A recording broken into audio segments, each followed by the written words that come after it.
Hey there, there goes the Spider-Man. Weren't we supposed I to guess. do some Spider-Man topics? Didn't we agree that? But here we Yeah, so are. in the earliest part of the lore of the Fanatics, we said we made a vow that there shall be no more Spider-Man. But we learned that was our but listen, that was our Spider-Man No More arc. But then we learned that with great power comes great No, marketability. no, Now we're no. back. It was Cryptid's fault. We all was ready to stop, and then he wanted to talk about Doc Ock being an amazing Spider-Man. Sure.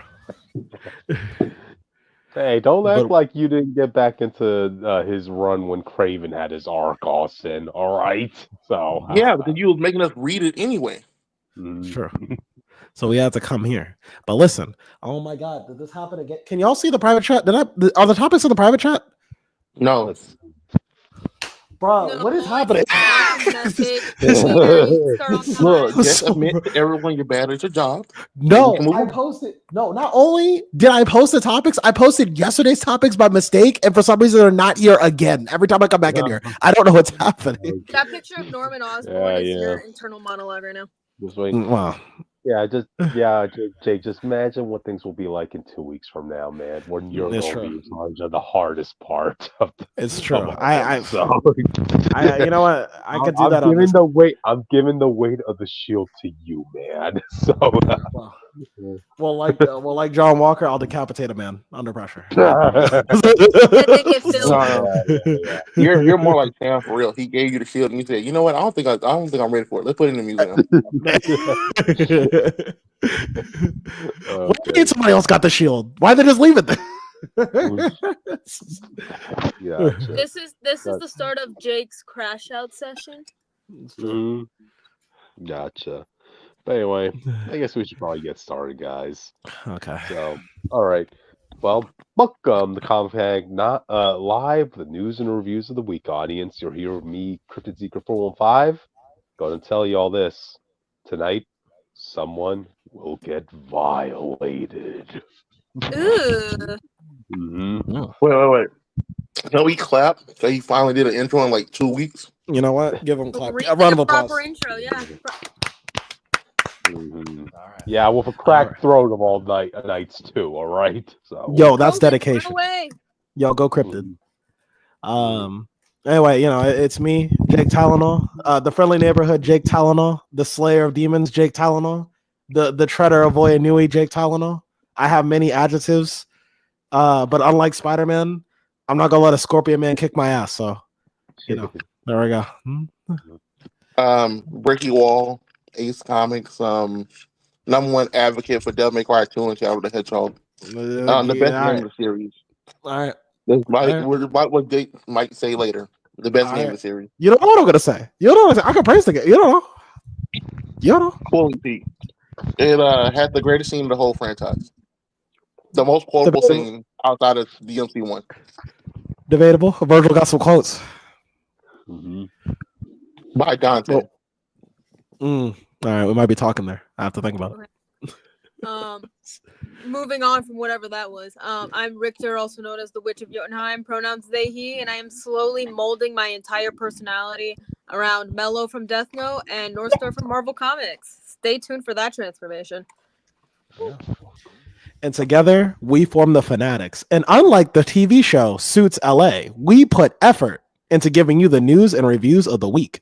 And tonight, on our special nights, we review comics on Tuesdays. Yes, on Tuesdays, we review comics. We got a pretty good... I'm sorry, I thought I broke my water bottle. We got a pretty good list of topics today. We have your friendly neighborhood Spider-Man. We'll be reviewing that. We'll be finishing that series. All right.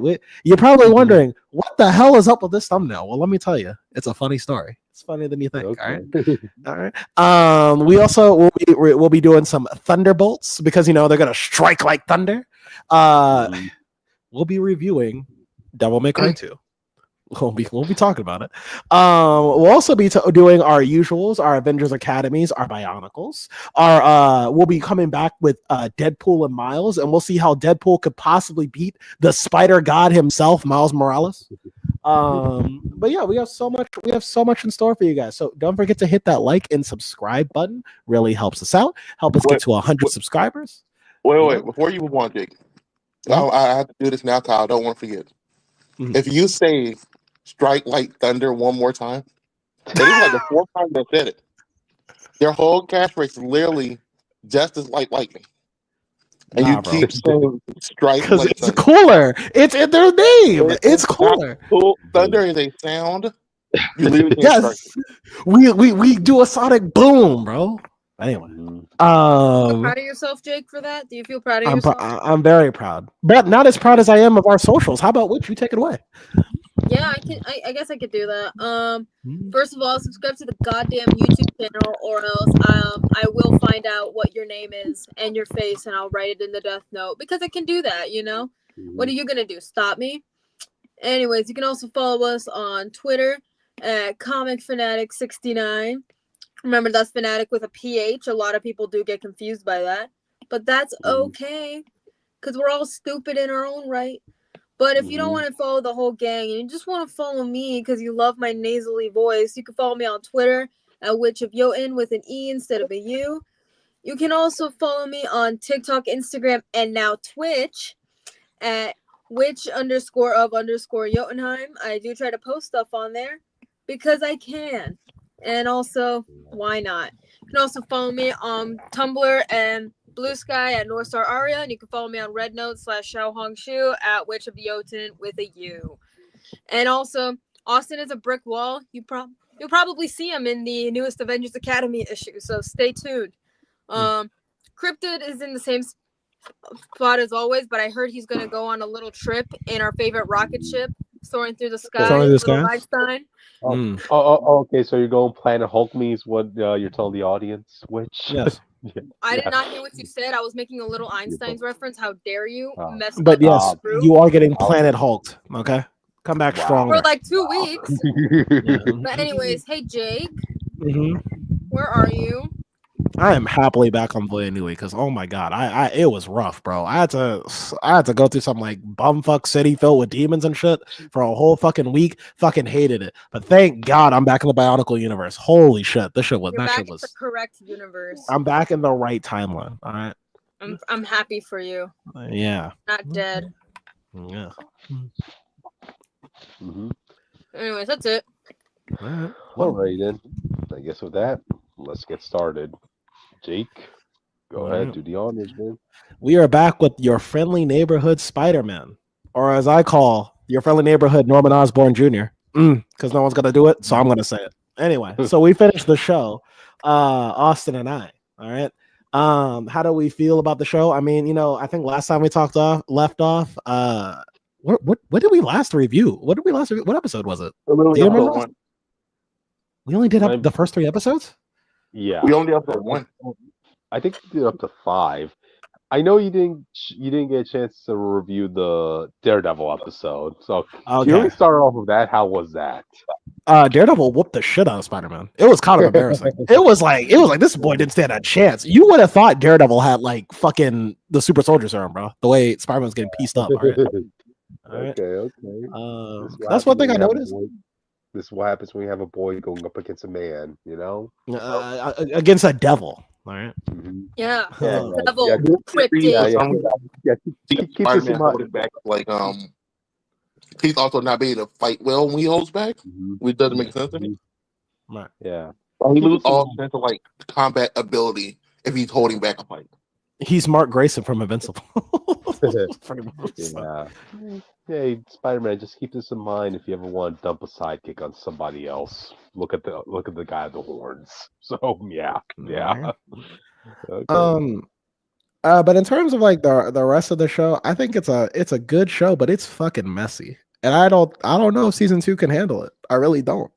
I think my biggest problem with the show is like the show has like 3 different plot lines, and like one of them gets a conclusion, one of them start to finish is pretty solid, and then like the other ones are just kind of like half-assed. Like it's like this should have been like a season 2 thing from the jump. We got Nico, everyone's favorite runaway except for mine. Fuck her. Midnight Suns. Fuck you. How dare you? No, listen. We have beef that goes way before the show. All right, that this is it's a thing. But we have Nico, who, if you know her from the comics, God bless you. But if you don't know her, you kind of get the random information dump that she knows magic, and there's not really much on that. So it's like there's just one episode. She's like, by the way, I have magic powers, and this is after she's mad at Spider-Man at this point for because she finds out that Peter is like, oh, by the way, I forgot spoilers. So we don't. Get out of here. It shows a 7 out of 10. Austin, how do you feel about the show, real quick? Caught me off guard. Yeah, I forgot people care about spoilers. I get like a 6 or a 7 right now. Yeah, they had 3 storylines. One was done great. The other one, I'm gonna tell you now, the Lonnie Lincoln one leaves a lot to be desired. Wow. And the Nico one, it comes in and out and it's so weird, but we'll get into that later. Yeah. But you can't even get to experience a new take on Spider-Man. It's fine. Yeah. Mm-hmm. I think it's the best Spider-Man show since Spectacular. I think that's fair to say. Yeah. It's not that hard. It's not, but it's something. You know. Dub in. You know what? Best theme song since Spectacular. How about that? Oh wait, no, we didn't have competition either on that either, did we? Yeah, I didn't know that hard either. Yeah, I guess so. All right, but it's a dope theme song. It's a good bop. Listen to the whole thing on YouTube. Neighbor Like Me. Oh my god, I love that song. But yeah, a good show. Recommend on Disney Plus. Please watch the whole season if you don't want to be spoiled. But at this point, we're gonna spoil it. So spoilers. Okay.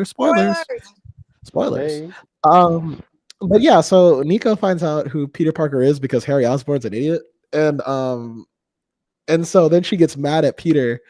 You find out actually that Nico actually does have superpower, so it's kind of weird too that she never opened that up to Peter.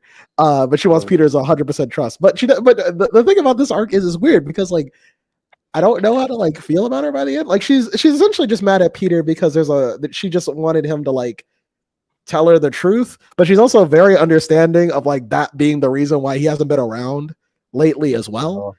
So I was really just mad at that it was a secret that he kept, not so much of what the secret was, essentially. Which, yeah. 2 episodes after she found out. Yes.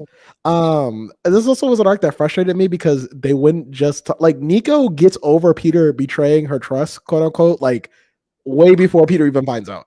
And Peter is stressing for like 2 episodes about Nico, like, oh my god, did I lose my best friend? No. And like Nico just doesn't go talk to Peter and say, hey, I had time to think about it. We're cool. You know what I mean? Like that's kind of it was the only part that was good on my nerves. It was just like Nico, just tell him that you're fine. Like you know what I mean? But while this happened, Peter almost get murdered. By the way, yes. So, and that brings me to a criticism of the show. Peter and the side cast have a disconnect, and it's hard. Like I think what makes Spider-Man interesting, and the original cartoon, not the original cartoon, the 90s cartoon and Spectacular did this well, is that Peter and his side cast have to interact. It's like by law, like what if the side characters are doing something interesting, Peter has to find out about it so we could get his 2 cents on the issue. In this show, Peter may find, like for instance, the Lonnie Lincoln plot. Lonnie goes the whole season being in the gang life. Peter doesn't know that until the ending of this, like the last couple episodes of the show. And it's and this is supposed to be, and they introduced Lonnie as Peter's good friend, my good friend Peter Parker. That's what he's supposed to be. He's supposed to be like, like when the first episode they met, Lonnie paraded him around like he's the greatest person of all time. Wow. And then 30 minutes, I want to say the next episode after that when he joins the game, and they never talk again. Yes. Until later, when Lonnie's girlfriend has Peter over and she's talking about her trauma and shit. And then Peter leaves her while she's still sad because she just broke up with Lonnie. And she leaves her to go talk to Lonnie. And then when Lonnie doesn't accept Peter's help, he just leaves her for the rest of the day. Like he doesn't come back to her at all. The girlfriend finds out he's in a gang situation. And they both almost died of Scorpion. Who beat Spider-Man damn near death in that scene, by the way. It was as close to Invincible as Spider-Man could get, like an Invincible level beatdown. That's all I could get. Yeah. It was really bad. Yeah. But he basically tells him, you need to be honest with me or we can't be together. He breaks up with her. Peter sees her crying and then sneaks out the window to talk to Lonnie. Okay. And after that conversation, he just goes home. Yes. He left this girl who he is in love with, by the way. Yeah. Her house crying about her boyfriend and to do the project that they were supposed to do together alone so he can think. Yes. Wow. And then I guess that's what I'm saying. Like, it doesn't. Almost sounds like teen drama for a teen drama show, you know? Yeah, but it's not good. And Peter has had teen, like, again, only other teen. Well, we had two teen. We had the MTV Spider-Man and we had the Spectacular Spider-Man. But those handle that better because, again, any drama that's happening, Peter is involved. Like, Peter knows about it. Peter's being proactive in that story when he needs to. So you feel connected. You feel like the Spider-Man plot and the teen drama plot are working together. Like for instance, in the MTV Spider-Man, the Max Dillon episode, and Max was like a bullied person, and Peter throughout the episode notices Max getting bullied, and then but by the time he can deal with it, it's already too late. But he feels bad about the situation. He's trying to help him and all this other shit. Like, but that's like an example of like that, yeah. And counterpoint in Spectacular as well. I think the only time they had a plot that was kind of like the Lonnie thing was with Harry. But at that point, Peter was dealing with girlfriend issues, Spider-Man issues, work issues, friend issues. So like Harry just kind of gets shuffled in the background. But it makes sense. It's like Peter's just busy with life. Like there's a lot of shit going on. But when you get to this show, it's like Peter will have like a full time. Well, Peter will be in school next to Lonnie or next to Pearl, and when he's told, "Hey, something's going on with Lonnie," he's like, "Oh, that's weird." So, anyway, back to Spider-Man. Wait. So we did move past the Nico thing. I do want to point out her first episode with Harry. If you look at it wrong, she comes off very racist, and it's kind of funny. Yeah, wow. Because Cryptid, she does everything she can to not touch this dude, bro, or be this man. Now, for the context to be included, she's only doesn't like him because he's rich. But it really does come off like trying to steal her best friend. Right, yeah. So but yeah, so because her thing is like, oh, I didn't know that you were into tarot cards, Harry. I guess you are kind of cool. Like that was like weird like you, Harry. Right. So, yeah. Yeah, and then we have a couple of the villains. Again, none of the villains are really interesting except for Scorpion. And the only reason Scorpion's interesting is just because like he just plays the part really well. Yeah, right. Yeah, he just and I want you guys to understand. He beats Spider-Man so badly. Peter on his death is begging Norman for help. Like he's like, Norman, please. Like, that doesn't help. Can't get there. I'm telling you now, every episode he's begging Norman for help. No, Norman, that is true. I don't feel so good. Every that episode is true. he's basically begging Norman for help in some for the situation. people, for the Tony Stark crowd, anytime Peter's in trouble, he just kind of takes it. In this situation, oh wait, no, and that's not true. In Homecoming, when he shot up in the rubble? Didn't he try to call Stark or something? Am I forgetting that? He tried to call Stark so they can arrest Scorpion, but that's only because they were out from sea and stuff. Okay. Well, so anytime Peter's in trouble, he pretty much kind of toughs it out the whole fight. This Peter, every episode, he needs someone in the chair to help him. There was a part in the fight where like where he thinks he has Scorpion beat and Norman thinks he has Scorpion beat. So Norman goes to do something else to like hunt down Otto Octavius. Scorpion breaks out of the webs and Peter doesn't have any more webs left. And the whole fight, he's like, Norman, what do I do? Help me, Mr. Osborn, help me. And it's like, all right. So it's like, but you know what? You'll never see anybody complain about it on Twitter because it's Norman, so whatever. It's not Tony Stark, so who cares? Right. But a character that has a spot in Spider-Man pit though. So and you know what? I'm going to counter that with saying the argument. Y'all keep changing the narrative. What the argument was? The original argument that Spider-Man got all these resources, he shouldn't have all this stuff. He's the everyday man, and then like the same stuff happened to other stuff. And they're like, well, it's a Spider-Man character doing it now, so that makes it okay. It doesn't make it okay. He's still getting help. He's getting more help than he ever got from Tony Stark. That's true. Because again, remember in the MCU, Peter never asked for Tony Stark's help. He got the suit, and that was pretty much it. He wanted to do everything himself. But it is what it is. But anyway, but after this episode, Peter just all of a sudden locks in.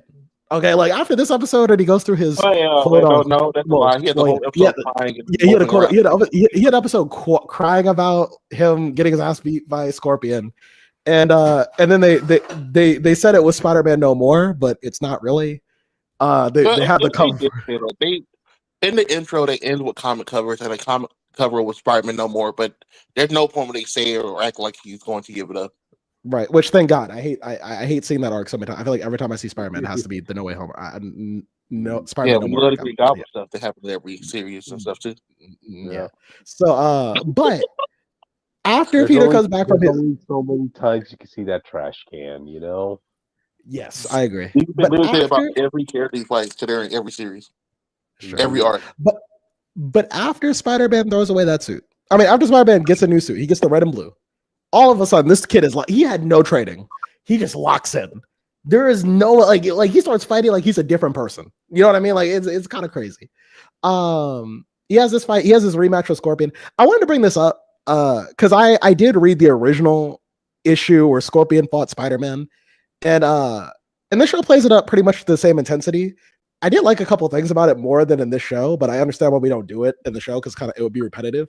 Spider-Man doesn't lose to Scorpion once in the comics. He lost to him like 3 different times before he finally beat him. It was like, like every time, like the first time Spider-Man loses, he's like, "Oh, I've never lost before." The second time he fights him, he's like, "This guy's like really fucking strong." I think the third time, he comes up with a plan to beat him, and I think it's similar to what he does in Spectacular with the Shocker. I liked that. And I think to me, I guess it gives credence more to Scorpion's a big threat. In this series, Scorpion is portrayed as a threat even after the first loss. But like, let's kind of say it again. I think he's the main villain of season 1. Yeah. I would have liked to see that adapted because I just thought it was kind of unique. I did kind of overall kind of enjoy this fight. I think I enjoyed the end. I think I enjoyed the narrative more than the fight itself. Really. There were a couple of missed opportunities with the choreography. There's a Lonnie Link. The narrative is that Peter kept holding back every fight, which while he was losing. So while he was fighting, he kept thinking to Norman saying, "Stop holding back, man. Stop being a bitch about it. Just fuck him up." And then he just dogged the fuck out of Scorpion, to be honest. Oh, by the way, another thing that MCU fans were mad at, people were mad at Spider-Man MCU for, but it's okay here. Norman, Uncle Ben never says with great power comes great responsibility. Norman takes the line, but says it his own way. And no one has a complaint about it either. He says with great power comes great respect. Hey, I'm complaining about it. All right. Well, okay. Thank you for consistency. I appreciate it. I don't like it. Yeah, so thank you for consistency. You're the only person I've seen who's complained about it. But yeah, so Peter, so the lesson Norman teaches Peter is that with great power comes great respect, and Peter is defining that term in his own way, and it comes to like a head when he gets when he gets Scorpion in his hands and he beats the dog shit out of him, damn near kills him, and then Lonnie Lincoln, who's also too. Oh yeah, go ahead. He doesn't just damn near kill him. He's about the Green Goblin No Way Home this nigga. Yeah. Wow. This is season 1, and he's already about to commit murder. It's true. Okay. But Lonnie saves the day because Lonnie has become Tombstone in the same fight, like the Tombstone of Legend in the same fight. Well, we should talk about that. So Lonnie's storyline is so fucking boring, bro. So he was a football player. He liked Peter, and then he had to join the gang because his brother joined the gang, and he had to replace his brother in the gang. And so he spends 4 episodes getting bullied. He saves the leader, and then the leader's like, "Yeah, bro, you're my best friend now." And then now, suddenly, Lonnie likes being a gang member over being a football player and stuff. And then going forward, Cryptid, I will tell you, with this whole fight, so Scorpion leads the Scorpion gang, who fights Lonnie's gang, and that's how the plot all comes together. I want you to know, his leader, who's been big and bad, almost got killed by the Scorpion. He ran away like a bitch, and then Tombstone had to take over the game. And that's how he became a judge. Also, but you're also he got his powers in this fight. Complete accident because he went into a crate to find some type of gravity weapon, hoping that Oscorp had one so he could fight Scorpion. And a vial just fell on the floor and filled up the trunk. Wow. For smoke. It was completely unrelated, by the way. Like there was no build up to it, as far as I remember. It was just that he went in a truck. He was looking for something. Something fell over, and he got his powers, and then he had invincible skin. It was made by some random compound that Doc Ock accidentally put together, by the way. Yeah. Okay. Yes. Yeah, Doc Ock's here, but he is not a threat. He gave 2 people outfits, and then he gets arrested by Iron Man. Yeah, Iron Man shows up for the first time in the series, and he's like, "You're done," and then he's like, "Oh." It's really sad. Like, they don't fight Iron Man. Like, come on, now. Don't do this. Right.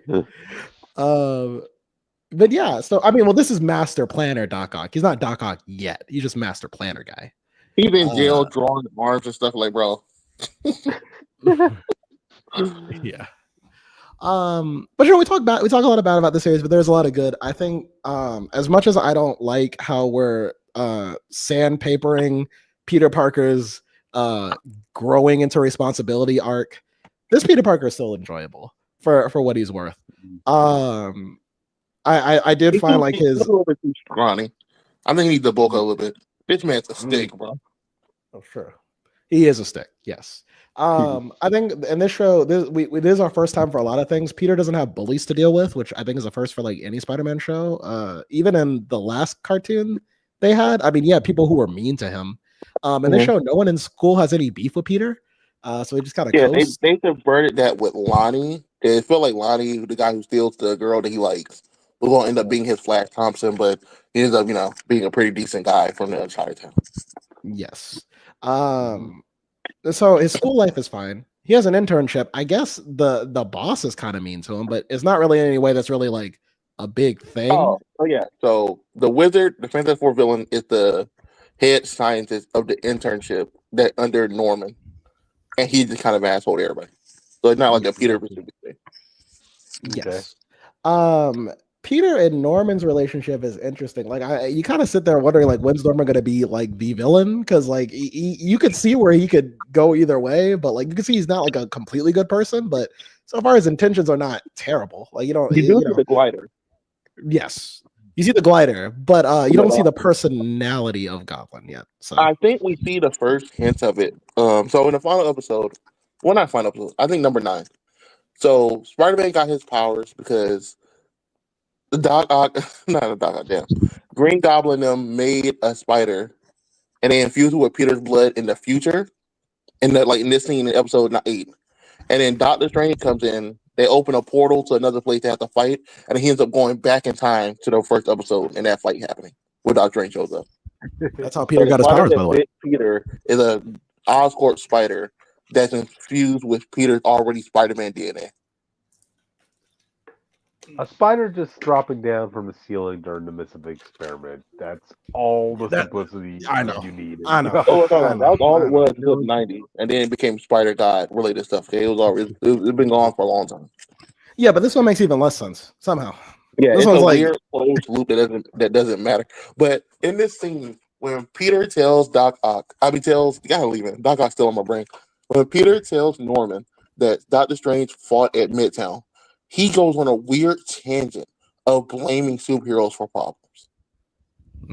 Well, it comes out of nowhere for Norman's character, and he's like, "Yeah, so you're the one who destroyed the school." So like, it comes out of nowhere. He's never shown any like type of rage or care about really anything to this point. But he goes off on Doctor Strange saying it's heroes' fault. Y'all need to be controlled. All the other stuff. Like he sets up a lot of stuff. He went off on Doctor Strange. He was so mad at Doctor Strange, you would think Harry went to Midtown, bro. Like the way he was so angry about that fact that like Doctor Strange ruined Midtown High, you would think that like Harry went there with Peter, but he really didn't. So, yeah. So the closed loop stuff aside, it was kind of the rest of the episode. We did see the relationship between Peter and Norman. I did genuinely like. I like that. Like, but I think also it could use like more defining. I don't know what to make of this Norman as like a person, only because of the sense that like, usually when you see Norman, you get a couple things. You figure out that like one, he likes Peter a lot more than he likes his son. And you also find out that Harry has an inferiority complex. But Harry and Norman, I can't even get a beat on their relationship. It's like it's somewhat neglectful, but he's not as manipulative with his son here. It's more just like you get the sense that he thinks Harry's disappointing him, but he's not like a disappointment. You know what I mean? Right. And Harry doesn't care. He cares a little bit. There is a line he says. I believe like episode 5, but I can't remember right now. Okay. It's weird. So like most of the stuff Norman for it's not here. So he's not hateful. He's not petty. He's not really manipulative. I guess you can say he's trying kind of manipulating Peter, but he's also not really. Yeah. He's being pretty straightforward with Peter every time he talks. But he's Yeah. still just trying to keep Peter in Oscorp's, clutches, obviously. There's a moment too, like after Peter doesn't kill Scorpion, where you kind of expect Norman to be like, all right, well, we gotta make another Spider-Man, but no, he's just like, oh no, Peter, you did the right thing, you chose to do the right thing. I was like, oh, all right, like there's so many moments where you would just like Austin said, there's so many moments where you just expect Norman to do like it's Norman Osborn, he's coming, but like no, he's just like really chill. So even the reason that Peter and him have a fallout doesn't really track to me.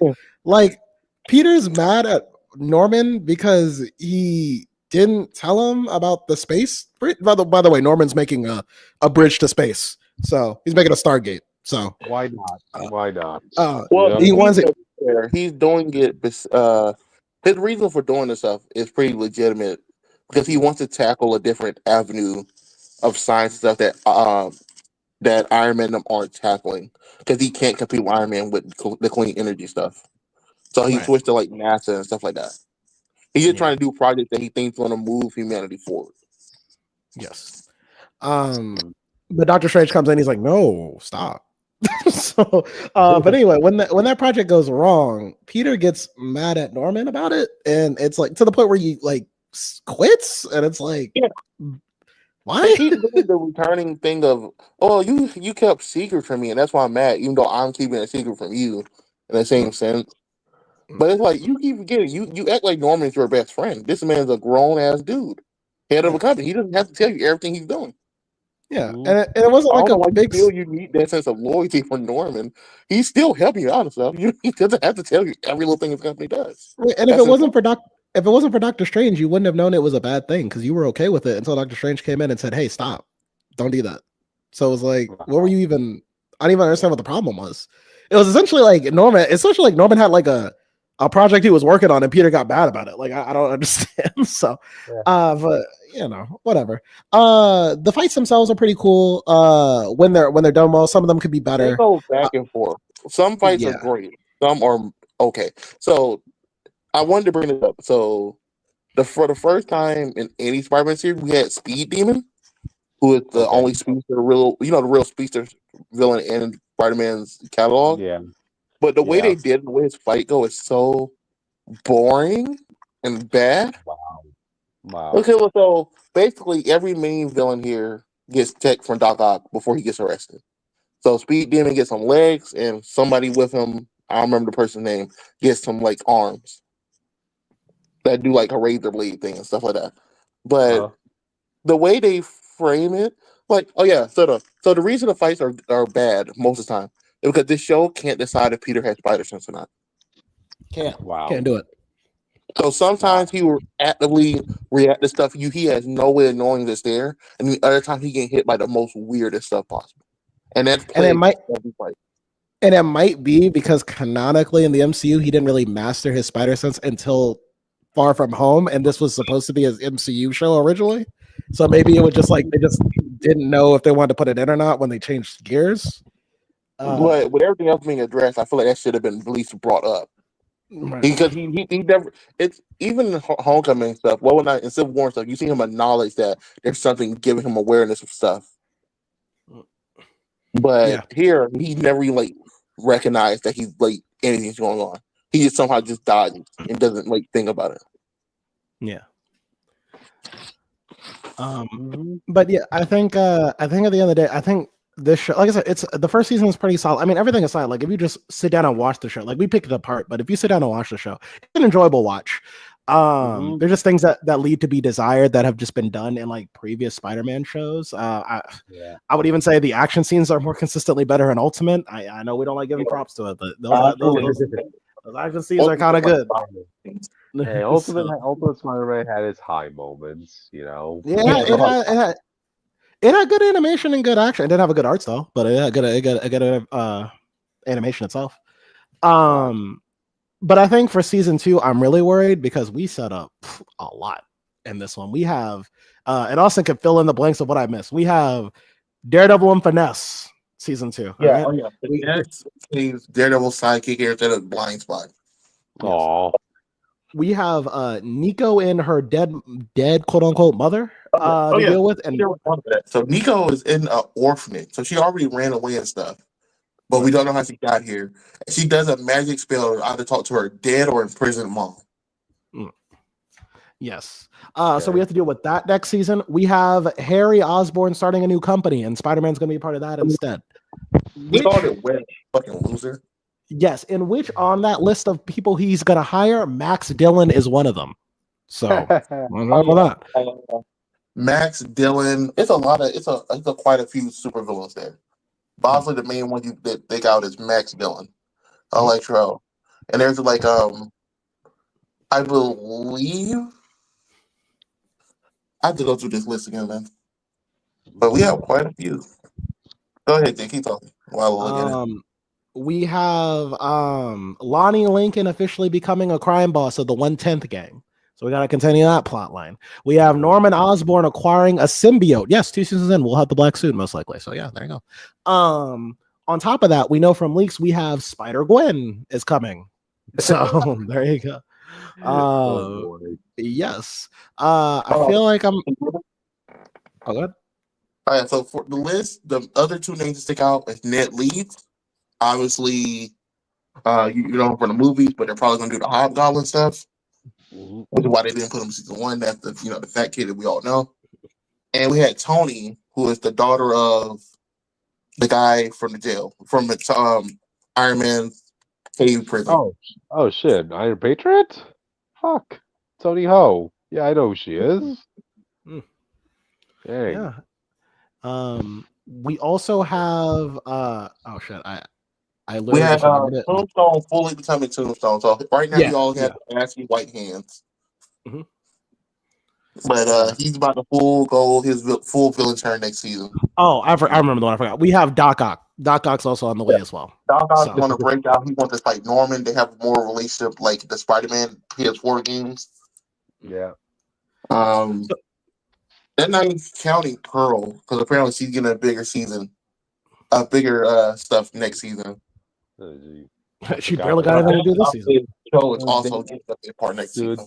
Dude, they are at this point. They are freaking required to have to make an episode about Agents of Atlas forming, since they have a majority of the cast already in this here already. You know, so yeah, I think so. With all that said, I'm counting 8 to 9 subplots we have set up for next season. The only way this could be done with any sort of tact. Oh, well, yeah, we have Norman and the black suit. Yeah. Okay, I am count that. Yeah, so 8 to 9. The only way I can see this working is if they write it like Invincible does it, because Invincible season 1 kind of introduced a lot, but it doesn't necessarily get addressed the next season. We get maybe they choose 3, come back and maybe introduce another 3 or weave them in together or something like that. Like start making plots go into other plots. That's the best way to do it at this point. They did. They set up 8 to 9 after failing to competently do 3. Yes. So I am kind of worried about season 2 as it is. I would have to. I'll give it a shot because I think this season was actually really enjoyable, a really a solid start, but it was shaky. I would not. But that would be a Jake exclusive review. I pray they enjoy it. Yes. But yeah, so I think this review's gone on long enough. We only went on this long because it was we had to cover 6 episodes worth of content we didn't review. But that said, Friendly Neighborhood Spider, your Friendly Neighborhood Spider-Man, Cryptid, that's your Friendly Neighborhood. But Witch, that's yours too. It's a good show, good art style. I like the comic paneling. I like Peter, but I'm telling you, I kind of need Peter to go back to his roots a little bit as we move forward. I'm kind of getting sick of nice guy Peter, sandbag Peter. So Peter, bro, I need to go. Right. I need the Peter who will buck up to you if you talk to him different, bro. I need I need that Peter back, bro. But yeah, so I'll stay tuned for next season, and hopefully Spider-Gwen doesn't bring it down. Why Spider-Gwen? Why not bring Miguel? You already introduced time travel. Just bring Miguel in here. Do Edge of Time. But it is what it is. We'll see you guys next season on that one. Let's move on to the next topic. Gotcha. All right then. Well, I should probably say it. No more clowning around. Oh my god. This ain't the Vindicator or the Vaporizer or even the Vibrator. This is the Violator. That sounds Origins so number one. wrong. That sounds That's like not. put I on a don't think list. that's PG cryptid. Yeah. Yeah. Well, this is '90s witch. This is the extreme era. All right. It So. still sounds like someone who needs to be put on a list. Well, to be fair, he Well, does. He's a demon from hell. He really does have to be on the list. That's not a oh joke. yeah. Because this Yep. dude's Yep. bad. This dude's bad. Oh yeah. So yeah, we're talking about the Violator audience, the character, the villain from Spawn's universe. Wait, Like, wait. Before you get into this, can I ask you, why did you do this? How much Spawn do you know? 'Cause I'm a huge Spawn fan, but I didn't. I was playing um, Discover Spawn on the channel. well, I was just in my comic book shop, and I do want to give other books a try besides Marvel and DC. And I'm like looking at because like my comic shop has a whole wall section filled with indie books, right? So I'm like, Yeah. oh, they're giving Violator as a miniseries. Okay, let me try it out. And it's supposed to be his origins, actually. Now, you definitely are up to date on more of Spawn's lore than I am because I'm very surface level with him. So, all right. I'm not that much better. Like I read the original comic, but after that, I didn't really read a lot. Mm-hmm. I know the OG Spawn story. I play that. Gotcha. But alrighty, let's this could help you anybody who's just trying to get into the Spawn universe or understand the characters. This kind of will help you with that because this is the origin of the Violator, actually. And wouldn't you know it, the beginning of the Violator starts in the beginning of the beginning, audience. That's right. Yep. God creating the heavens and all that stuff. Now they say creator. They refer to him as a creator in this book, but that's just probably there because they don't want to actually use the term God or for whatever To reason. be fair, that's consistent. Even when God, they don't say God specifically until God shows up in, I believe, King's Spawn or something. Ah, okay, okay, gotcha. But yeah, we get to see who Violator was before he was, what we know of him today. And let me bring up his picture. There, he's the one all the way in the right. His actual name is Bazil. Like, damn, he looks nothing like what we expect him to look like in the future? So, yeah, he's an angel, and that's supposed to be his wife in the left. So, yeah, they just go about their day. I mean, they know God is in the midst of a project right now. They don't know what's going on, but all Bazil knows is, yeah, I mean, I'm betrothed to my wife. Things are going according to plan. But then you have one other angel who pulls him to the side and saying, "Look, this project God's working on, yeah, it means the end of us." And that's when he shows Bazil the vision, right? He shows that God is in the midst of replacing the angels with humans because God wants blind worshippers to be following him instead of the actual angels who have free thought, or something like that. You know? Are you sure this is not the reverse? Huh? Are you sure it's not the reverse? This I is would. what's in the origin. This is what's in the origin, man. Okay. All right. I guess at this point, like God is believing that his angels are starting to develop free thought at this point. Oh, I guess after the Lucifer thing, he's like, "All right, now chill out. We'll do with this." Yeah. Yeah. Actually, Only funny for enough, heaven. I think Yeah, that only for was heaven. yeah. Funny enough, I think it was the angel Lucifer who pulled Basil aside and told him what God's plan was. Yeah. Yep, Lucifer. Hmm. So. Well, All right, all right. So this kind of is like the moment where Brazil really starting to think about he's starting to question life itself. Like, he starts telling this to his fiance, And she's like, "Why are you having these thoughts? Come on, well, you gotta stay in line, this and that, right?" And then Bazil even asks, "Wait, if we're created by God, but then who created God?" And she's like, "You better shut your mouth and get in line." Like, damn. Okay. I'm really a comic artist, okay? Yeah. I know, right? So, ultimately, Bazil joins up Lucifer's little rebellion, and yet he actually he actually brings Bazil brings in this sort of goo, right? Because apparently, in the midst of God creating whatever, right? He leaves behind this like little ectoplasm black goo or whatever, right? And I guess you could think of that as radioactive waste in their version of it. So they end up weaponizing it to like fuse with their skin, this and that, and yeah, this is where the war starts amongst God's followers and the angels who are rebelling against him. So you're like, damn. Of course, Bazil and his fiance are on opposite sides of this battle, and this fight ultimately ends with Bazil getting crushed, getting beaten, and he falls to Earth in a crater-like form with like the scorching fires kind of melting that black goo onto his skin, and that ultimately is what turns him into the Violator, audience. So yeah, yeah. Someone did get violated tonight, and we just got to see who it was, Bazil, who Printed. transformed. They're Yeah. bad at taking pictures. Why? That should be what we have here. This show. Oh well, okay. Well, we know what he looks like. The monster form from that we all associate him with. That's his true form, audience. The one you see where he's a clown, that's just the mask, basically, Yeah, But that's just a form he chose to best respond.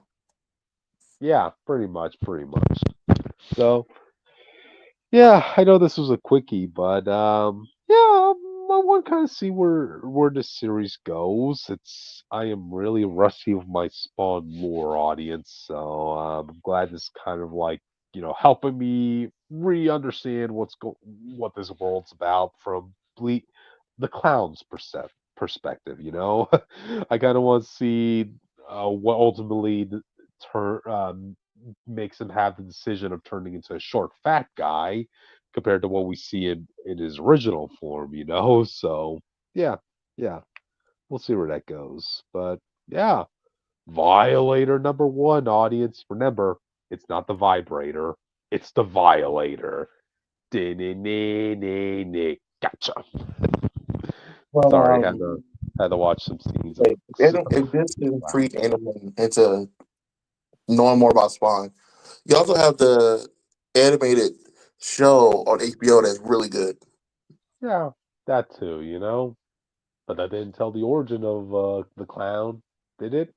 I don't That's why I said recall. Spawn and not Violator. Okay, okay, okay. All right. But yeah, ultimately that's really it for the Violator number one, audience. So I guess we can move on to the next one. So do. Now that Krypton is done violating Witch's ears with his work, we move on. The One World Under Doom, Thunderbolts, Doomstrike. No. The You violate me by talking about this book that was created by two writers I hate, Austin. don't worry, I'm learning to hate them too, Mhm. and that's why I wanted to talk about at least this issue Okay, because they go did ahead. one thing Krypton that made me sick to my stomach. Oh boy, I like to hear this. Uh, So, the first we start off with a little flashback to when Bucky was leading the Thunderbolts a little while ago with Black Widow in her symbiote suit. Just showing you how Bucky's been since the whole Revolution renaming thing. It's not going that well. yeah. Doom shows up to Bucky and he's like, "Hey, yo, look, Revolution, Bucky, Barnes, James, whatever you want to be called. I know you're good. I know you're good at what you do. I want you to leave a strike force for me." Just an underground police situation, just in case some people trying to step out of line. Uh-huh. Bucky was expecting this, and he recorded it, and like, yeah, I got him, boys. Let's get his head. Like, What? yeah, and Doom looks at him and says, "Bro, come on now." And he blows up the whole area. Go to the first picture. Okay. Do-do-do. So this Doom showing up to him, and I was like, as much as him with the Social Supreme cloak is like a fun looking design, I kind of need him to take it off now, bro. It's breaking up his whole like style. At least change Yeah. it up. He better die that thing. Mm-hmm. But you go to the picture after that. Okay. You. This is what he did. This is Doom's explosion he did. And in doing this, he killed everybody who was working with Revolution and around Revolution in his whole area, which was like 100 people. Who was supposed to try to arrest Doom here. Okay. The point of showing is that Bucky feels bad, like always. So, we cut to him sit on the bench in the rain with his little cat. If you don't know, Bucky owns a cat. He owned his cat for what I want to say, like 10 years now. Alpine. He doesn't deserve that cat after what he did in the Steve Rogers book. So he was talking about what he don't deserve. Black Widow walks up and they started talking on the bench and she kisses him and he said the cat missed you and she started holding the cat and stuff. But they're all trying to address what to do with in this new world under Doom. Okay. But he was saying, well, I feel like the Thunderbolts need to get together. I feel like we still have mission to do. And we cut to the Cardinals like the worst thing they ever did. They cut Songbird's hair to that bullshit mohawk thing. They got, That can I go on? Can I just say they got to stop Go giving superheroes mohawks? Like they have to stop giving super Yeah. people mohawks because it looks ugly. Not everybody could pulled pull it off off. with one time, and then every time they redrew it after that, I don't think it looked as good.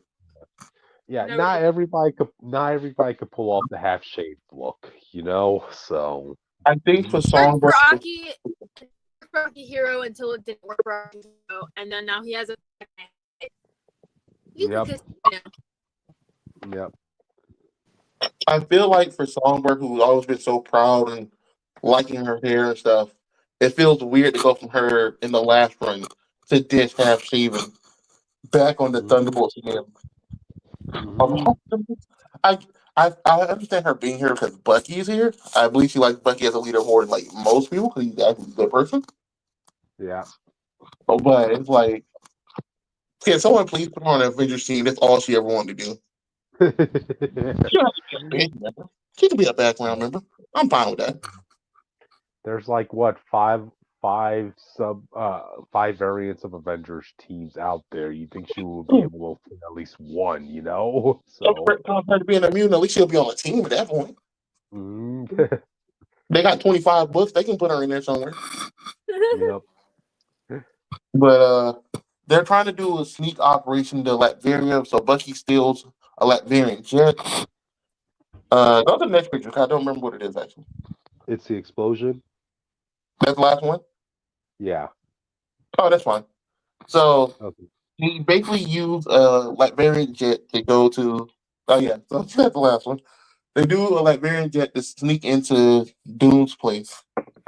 They think they got the right idea and everything, but Doom planned for that. Of course he did. So if you look up, Doom had a nuke on a space station ready to launch. He said, if Bucky's not working, I gotta get this out of here.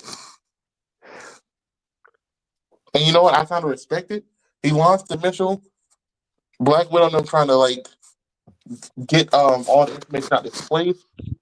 Bucky in a spaceship, he had to fly to get up and jump out the jet to get on the missile. He's trying to disarm it. But it's Doom missile, bro. He put a lot of work in that, so it's not working that well. As you can see, Doom just nukes the town.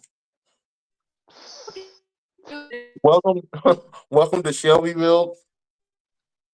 Pride and progress. That's what it says. And ain't no pride, because them people are gone. Wow.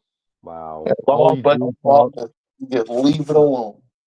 Yeah, all you Doom followers out there who want to move to Latveria and this and that, yeah, and answer for this here. Wait. Come on. This is Latveria, to be fair. Uh-huh. This is a factory of Doom still outside Latveria, but he Okay. was only That's, deployed because he knew they were eventually going to try to get there. So he was going to try to get rid of everybody that wouldn't go. And what's better than just in the air? You know what I mean? Like, you survive the new yeah. you deserve at that point. Yep. But the news are like, man, a Doom missile blew up the town, and Doom gets on TV. Like, bro, come on now. Only Doom can save y'all. Y'all know it. Mhm. I did nothing wrong. The only justice is mine. And thanks to these new criminals who blew up this town, that wasn't me, by the way. It was them.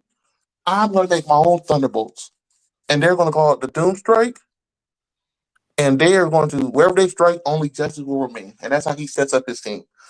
But we could, I think I got one more picture, I think. Uh, yeah, I didn't upload. It's fine, it's Jake fine. didn't upload. But it just kind of reveals that the leader of his team is still Citizen V, but it's that woman from the movies whose name I never can remember. Valentine or Yeah, Valentine. Tessa Yeah. Valentine. Yeah. Yeah, but she's the leader, and she said she's here to take back what's hers. We don't know what it is. I'm pretty sure she has never been in charge of Thunderbolts or in charge of Question. any Latveria. Question, Austin. Are they pulling a Taskmaster situation where when she's wearing No, the no, citizen it's literally got suit? two. Okay, it's clear. It's clearly her body, right? No, it's literally a woman. Okay. Just want to clarify. It's clearly a 'Cause I'm- woman in a suit in Doom colors. okay. Because from what I saw, like in the artwork, it looked like that was going to be Zemo. I mean the Yeah, covers. if you go back to the thumbnail, you can see the her outfit got boobs stuff. Okay. Just want to clarify. They've been straightforward with all the new members being who they are and stuff so far. Okay. Yeah. Now I'm seeing it. Yeah. I'm taking But closer note of the cover yeah, of that, her. that was, I mainly wanted. I read it only because I wanted to see what Bucky was doing now with his old new Revolution gimmick, and he's still just fucking up. Um, and then I'm just so offended seeing Songbird's new design and realizing I'm gonna have to Yeah. stick with this the whole run just because I want to see who wins the fight. I'm sure Bucky and them going to win, but I just want to see how it goes. Yeah. So we get the first appearance of Ava Star Ghost from the movies and a few other people's first appearance from other shows as new characters and stuff. So that's going to be kind of fun. Yeah. So there you go. I mean, I'm sure this is not going to be the grand finale of Lansing and Kelly's writing of Bucky. So, god dang, I just can't wait for the day where they finally leave and destroy that damn arm of his. I want Bucky to just have his slate complete clean out of it. Has not done anything yet, so I don't know if he even still can do it. Wait, does he still have that arm of his? That liquid metal arm? But I've never seen him. He doesn't use it. Okay, yeah. Just want to clarify. So, yeah. So I guess this also kind of solidifies the idea that Doom actually did kill Zemo off-screen, audience. So, hey. I don't know what you want me to say about that. The It's like issue, literally. the next issue, you get a Ghost Rider from World War II, so that's going to be kind of fun. And Invaders? Are we getting a new Invaders comic, guys? Just kidding. no, We it's gonna be issue two. It is we get a World War II Ghost Rider with Bucky, U.S. Agent's first appearance in here, and White Widow and all that other stuff. Wait, U.S. Agent's gonna be in the next issue? Yeah. Oh no. Mm.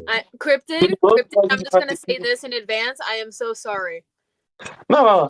You gotta remember, he was a big part of Thunderbolts before this, so I think he's hunting down Bucky and them with his own team because he thinks Bucky blew up his place. That's what the news has been saying. I know what this duo did to U.S. Agent when they last wrote Thunderbolts, man. Yeah. You think I forgot the fact that U.S. Agent was literally the only person in the team that got a KO by a Nazi who beat U.S. Agent up with his own shield? What was his name again? Red Skull.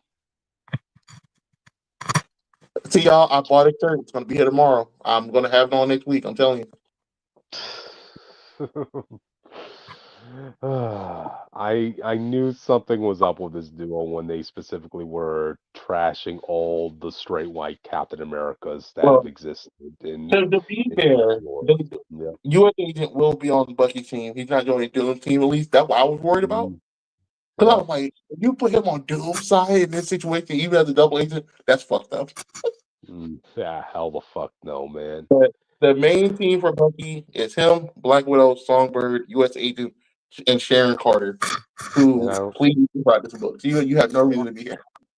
and I'm already expecting John Walker to get his ass kicked. So yeah, I know how these things go in comics. How modern day writers treat him. So yeah, yeah.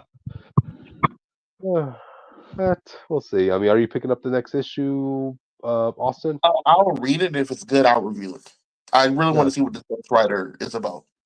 gotcha. Oh, wait, did we just lose which? Yeah, let her in. Let's see. Hello. Okay. They Oh, they yeah. love to kick me out on here. Sorry about that, man. They love to kick me out on here. You got brought up and he kicked you out the call. They're homophobic. It's homophobic. Yeah, Red Skull will be homophobic. How you see it? Yeah, he's Oh, yeah. homophobic and transphobic. Like, how dare you? Of course, he's It's literally the like embodiment. He's it's literally like the at least I embodiment don't of have like a evil. red deformed face, okay? And also a Nazi. I'm not either of those things, okay? So I'm already 10 times hotter than he is. I know, right? So, let's see. Anything else to talk about this issue? I have no hope that it's going to be good issue, but at Uh, least they're doing something interesting.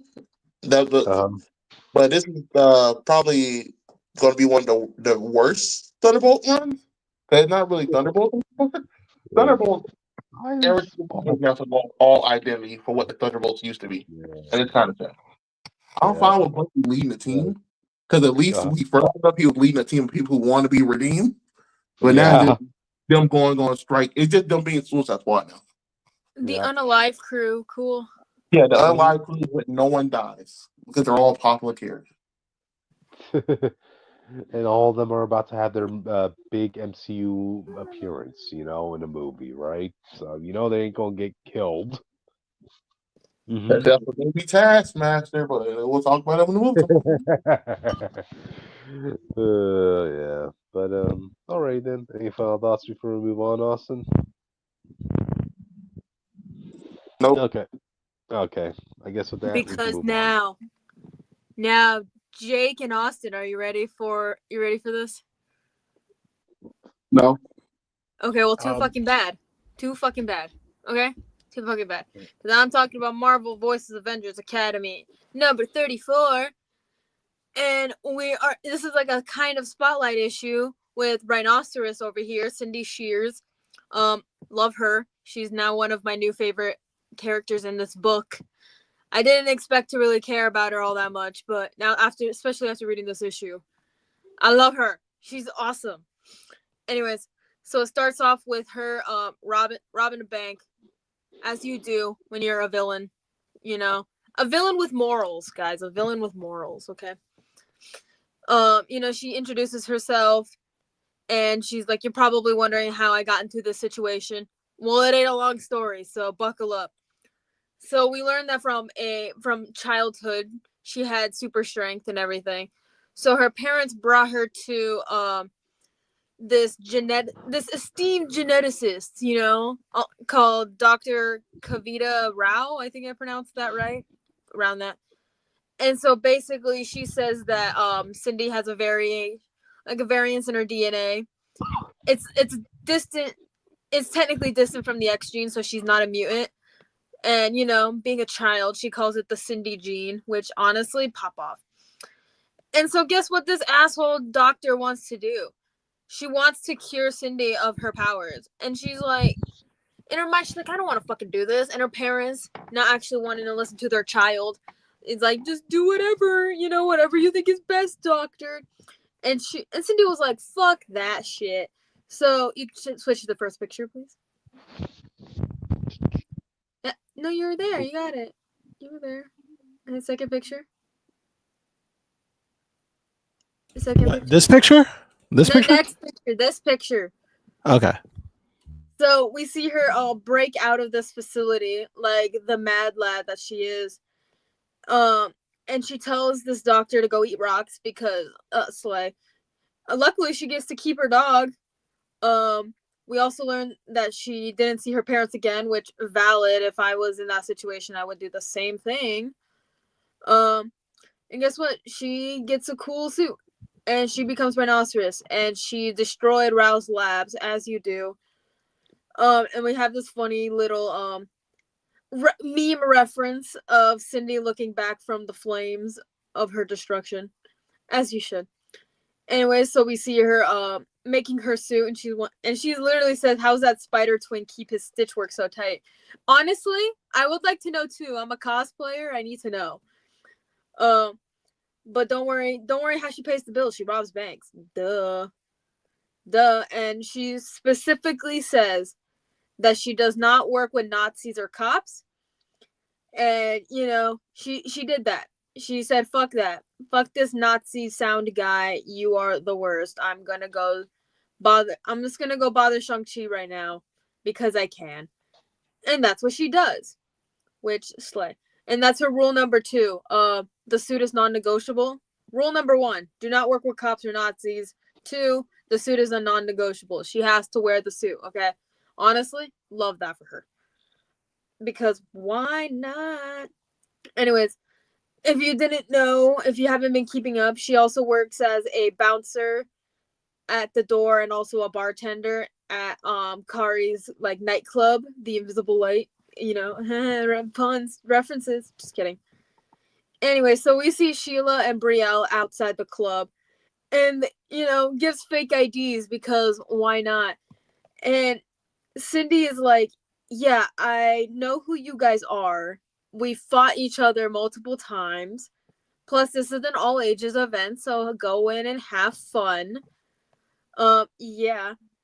And so Kari pulls up after she lets the girlies in, and he's like, hey, can I borrow you? I need a performer because mine canceled. And so she's like, ah, shit. Can you switch to the next picture, please? Should have. Yeah. So we see Kari just like putting on a show, with Aaron. He's just chilling out there. Why not? Because if you're dating, why not? And so like Cindy is wearing this really awesome outfit. I actually really like it, to be honest. I need to see one of my cosplay homies dress up as this version of Cindy, please. Thank you. Demanda, if you see this, I think you would rock this. I'll send a picture later. It's fine. Anyways, so yeah, guess who we also see? Austin, guess who we see? Batman. I wish. No, it's Justin. He's having a fun time supporting his friends. And guess who we also see? Do you want to guess who we also see? Blackheart. No, we don't see him until later. We see Amora the Enchantress, and she's just kind of grumpy because her plans didn't work out as well as they wanted her to, but it still kind of worked because she fucked over.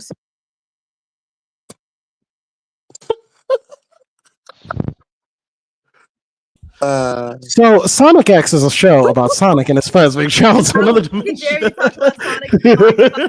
How fucking dare you? How fucking dare you? You know this app hates me.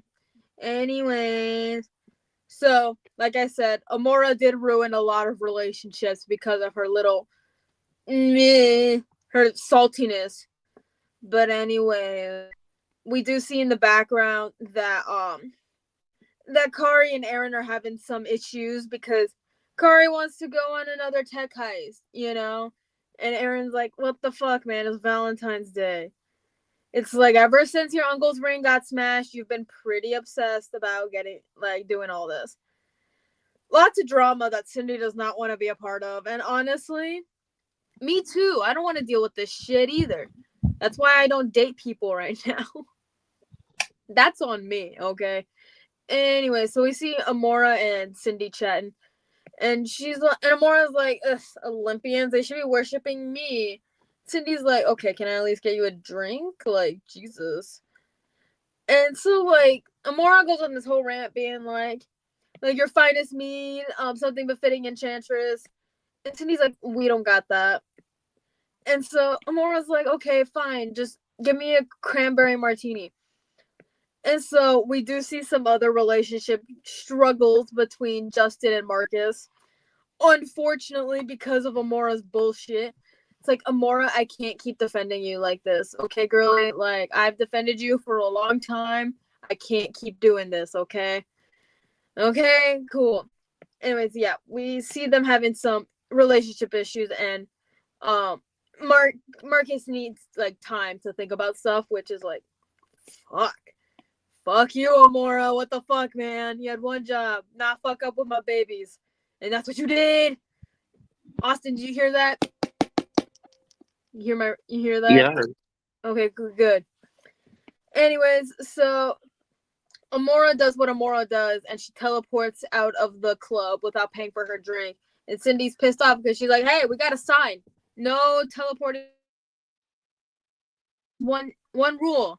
Okay, Austin? Okay, Jake, remember the one rule. No teleporting without payment, okay? That's important. So someone breaks the rule? That's what I'm getting at? Yeah, Amora, the Enchantress, broke the rule. Okay. Yeah, now you know. But anyways, we also cut back to the academy itself for a quick scene with Rhodey and Carol also having relationship issues because of Amora's shenanigans. Okay, God forbid. It's kind of tense right now. And Normie and Lunella, they're trying to like just have fun, play, like be kids. And Normie,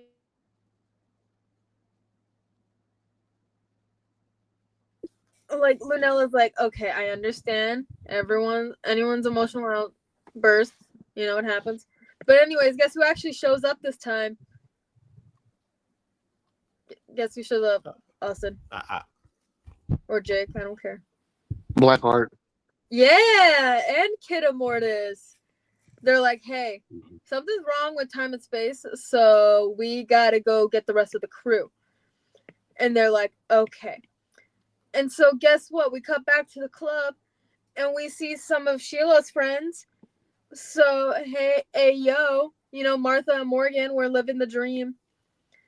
And so while, Sheila's catching up with her friends, Brielle goes to the bar and they start to chat. And Brielle's talking about how, it's kind of like scary, but not at the same time because it's like her first time at a club. And it feels like a roller coaster and everything like that. Not just like with a club scenario, but just like in general. I think this is like one of Brielle's like first relationships in comics. So I understand completely.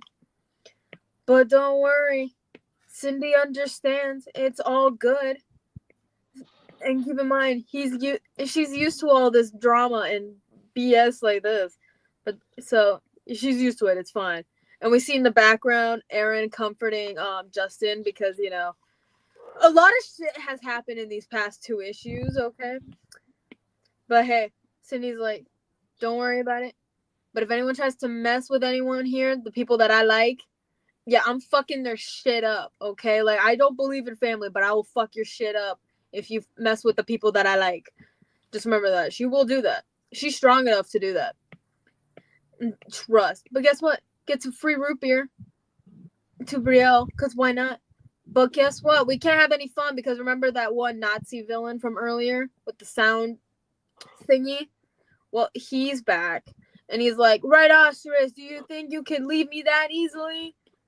And everyone's like, shit. Like, Justin's like, oh, that's the guy from Lunella's cards. That sound guy. And one of my favorite send this to you guys. But one of my favorite panels was this one random club goer, and he's like, oh no, he's gonna do a podcast. If you know, you know. And I thought that was really funny when I first read that. And I needed all of you guys to know about it. Okay, guys? Austin, Jake, remember that. Now you know. Like Nazis are prone to starting podcasts. Just remember that. Like it's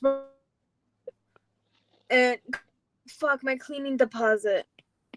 Like the FX bullshit is nuts. But don't worry, it's all fine. Everyone's down to fight. Even Morgan and Martha, they're here. Yay! But hey, guess what? Cindy wrecks his shit, and he goes bye-bye. Because that's what you're supposed to do. Anyways, not important. So the rest of the Avengers Academy show up, and they're like, and Nathaniel's like, hey, so some shit is happening, and we gotta fix it. So, yeah. And so Blackheart's like, I didn't do it, but that's okay. It's fine. I like how it's in like either their superhero gear or like nice clothes, and this like Blackheart's just like in loungewear. Like he's in sweatpants and a hoodie. Just remember that. He's in sweatpants and a hoodie, because why not?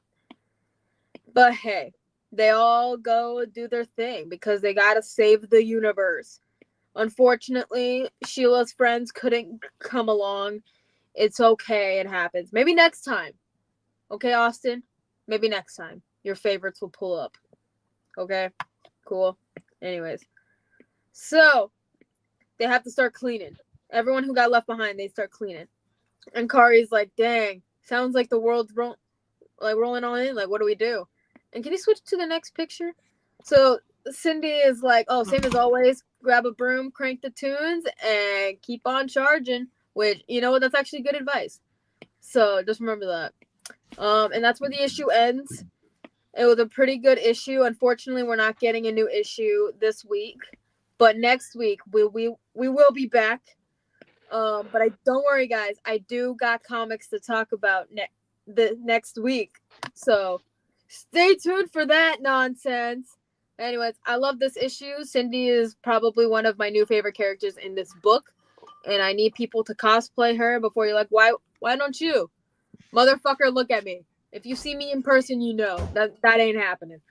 But anyways, love her. And if you haven't read this book, it's pretty good. It's all Marvel Unlimited. So yeah, have fun. And crank some tunes, because why not? Anyways, yeah, we can move on now. I'm gonna go do my thing now. Gotcha. All right. Not enough gay in it. You really disappointed me with. Hey, she is queer. Like almost everyone in this book is queer. It wasn't enough. It wasn't enough. Try harder. Maybe like not this week, but next week I'll come back to you on that. All right, guys. Well, the Toa Nuva have returned. For those who don't remember, these are the OGs, the day one homies of the Bionicle universe. All right, they started as the Toa Mata. They evolved from the ashes of Protodermis. They arose. They ascended to the Toa Nuva, the strongest Toa team in history, as far as I'm aware. So, previously on Bionicle, Island of Doom, the Paraka, we had a whole villain arc with the Paraka. And much to Cryptid's shock, they lived up to the villain title. Okay, yes, they enslaved an entire island.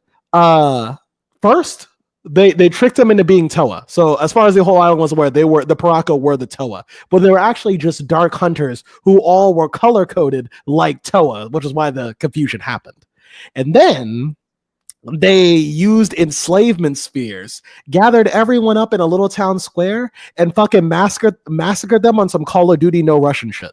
So every Matoran, but I think 6 have been in. Yeah. So every Matoran on the island, but 6 of them have been enslaved, and now they are lava farming so they can clear out the volcano and the Paraka can find the Mask of Life. Well, all hope seemed lost until the Toa Nuva, who were coincidentally on the way here, they made it to the island, but they have no idea that the Paraka are here. So this chapter, these next couple of chapters deal with the Toa Nuva's fateful confrontation with the Paraka. And how does it go? Well, one thing off the bat, I do like that we get some character development from the Toa Nuva. So if you remember way back when in the Toa Nuva reviews, the Matanui saga, Okay. Mhm. The Toa Nuva were not a good team, but they were powerful. The whole conceit of the Matanui saga was that the Toa Nuva need to learn that when they are together, they are unstoppable, while they are capable on their own. And this was proven time and time again, every arc, almost to a formulaic degree. Well, we are done with the arguing. We are done with the bickering. The Toa Nuva are brothers and sister, and they're more united than ever. Even to the point where Tahu gets made fun of by the team, but he takes it on the chin. He's like, all right, that was pretty funny. And they laugh together. So I was like, okay, I like that. We're not doing any repeats of last time. Meanwhile, but they do notice that there is a giant volcano on the middle of the fucking island. So in their heads, they're like, okay, well, listen, we got to go. We're going to go to the volcano because that's clearly where the Mask of Life would have to be, or maybe it is. And if not, there's a Matoran village over there. Maybe they can lead us the right way. They have no idea that these people have been enslaved. So it's been a while since we've seen the Toa Nuva. So let me reintroduce you to the fan favorites of the saga. We have the leader, the Toa of Fire, Toa Tahu. We have the Toa of Ice, Toa Kopaka. We have the Toa of Water, Gali, Nuva. We have the Toa of Stone, Pohatu, the Toa of Air, Liwa, and the Toa of Earth, which is a distinction. Stone and Earth are not the same thing, but Earth, Onua. So you have a page of notes to remember who's who, right, Jake? No, I just remember. I know these people by heart. They're my homies. I know them. So where's the one of gravity and like space time and stuff? We had that. There actually was one. I think he died in an earlier book. Well, no, there was one with the Mask of Gravity, and the Paraka killed him, I believe. So he was bad at his job. Well, was it the Paraka? Whatever. It was, oh no, it wasn't the Paraka. It was a Dark Hunter that killed him because she said she studied his abilities and how they worked, and then she trained in anti-gravity. So when they fought, she was more prepared than he was. That's what it was. Okay, but yeah, that's what happened. So, but the Paraka did kill a Toa before. They not just killed him, they tortured him to death, and then they killed him. That's what the book says. So there you go. Anyway, so the Matoran resistance, meanwhile, because remember in the last time we were here, the Matoran had formed a resistance movement and they're ready to fight the Paraka. Now, they know they can't beat the Paraka straight up. These are Toa level threats. But they're going to do it for their island because the Voyanui Matoran, they don't have an island that they love that much, but god damn it, they're survivors. So they're going to try their best. So, and like I said, I love Matoran in this universe. They are not damsels in distress. If they can fight, they will. Most of them will. So their first plan on this suicide mission is to break in behind enemy lines and steal the Paraka's shit and maybe reverse engineer it so they can save their friends. On the way to that mission, though, they wind up coming into contact with the Paraka on accident. But just when it seems like they're fucked, the Paraka turns to the left and they see fireballs light up in the distance. Tahu set up a signal flare, maybe to show the Matoran that, like, hey, we're here. And the Paraka are like, oh, what the fuck? Who shot that? And then they deduce that, like, oh, fuck, the Toa are here. There's Toa on, like, real Toa on the island. Damn it. All right, let's go deal with that. So we have two Paraka who go there. We have again reintroducing Hakan the bully and Radok the tracer. Radok is gonna surprise me. It surprised me this arc, but these two are gonna face off against the Toa Nuva. They try to ambush them, but they're kind of shit at it. Like they just throw rocks at them, and the Toa are like, "Oh, what the fuck?" And they just kind of swat the rocks away because they have a Toa of stone there. And then Hakan's like, "You're fucking stupid. Why would you just throw rocks at them? Like what? Like this is a fucking Toa." But basically after they get on the same page, the Toa Nuva face off. Now, what makes this fight interesting is the Toa Nuva have not had a challenge since they fought the Rakshi. Reminding just a couple of refreshers, the Rakshi are the sons of the Makuta. They were individually, they were strong enough to take on the Toa. When the Toa went together, the Toa Nuva were together, they made pretty light work of them. You can see this in the movie, Bionicle Mask of Light. The Paraka at first seemed pretty harmless. So basically, one of them tries to shoot lava at Tahu, and Tahu's like, bitch, I'm the Toa of Fire. What are you doing? And he swats the lava away. Wow. But Hakan has heat vision, and he shoots the ground underneath Tahu, and Tahu just kind of falls in for a little bit. And he's like, and I was like, shit. Okay, these guys are kind of tough. Meanwhile, Anua Toa of Earth. He makes a giant slab of Earth, and he this guy right here, Radok, he slams the Earth on top of Radok's head. Radok is down. Yeah, he's like, fuck him, dead. And then Radok is like down, but then he gets up. Like, he's kind of tired. He's like, what was that? And Golly's like, Anua, that guy got up. And Anua's like, oh, that was enough to like kill a bull, but all right, I'll do it again. Yeah. And he does it again, even harder, more directly. And Radok's like, oh shit, that hurt. Anyway, I'm back up. So and Anua's like, oh shit, these guys can fight. Meanwhile, we cut to Zocton, the leader of the Paraka. Now, Zocton is aware that the Toa are here, and he's kind of, and everyone's kind of like, and he tells the Paraka that are with him, like, hey, I want you guys to go deal with the Matoran. I'm gonna go deal with the Toa. And they're at first they're like, that's a shitty plan. Why don't we just all go? Like, the Matoran are nothing. We could take the Matoran on any day. Why not just go deal with the Toa? He's like, shut up, just let me deal with the plan. And and they explain that, like, oh, he must be trying to use the enslavement spears. So they think that his plan is like to go over there, shoot all 6 Toa with the enslavement spheres. So now he has Toa on his payroll, and with 6 of the strongest Toa in the Matoran universe on his side, he'll be unstoppable. And they're like, yeah, because like, why would he be scared of the Toa? These random Toa. And Zocton's like, and then because of Zocton's perspective, he's like, fuck. Okay, these Toa are kind of dangerous. We find out for some reason that Zocton, without meeting the Toa, without hearing of the Toa, because remember, the Toa Nuva were on Matanui. No one from Metro Nui onward knows about what Matanui is or what that is. Only the Makuta knows what that is. So, like, wow. Zocton somehow knows about the Toa Nuva, and even he doesn't know why. He has voices in his head that keeps telling him shit. Like, we learned this early on. He, like, the only reason he knows about the Mask of Life is because a voice in his head told him that it was here.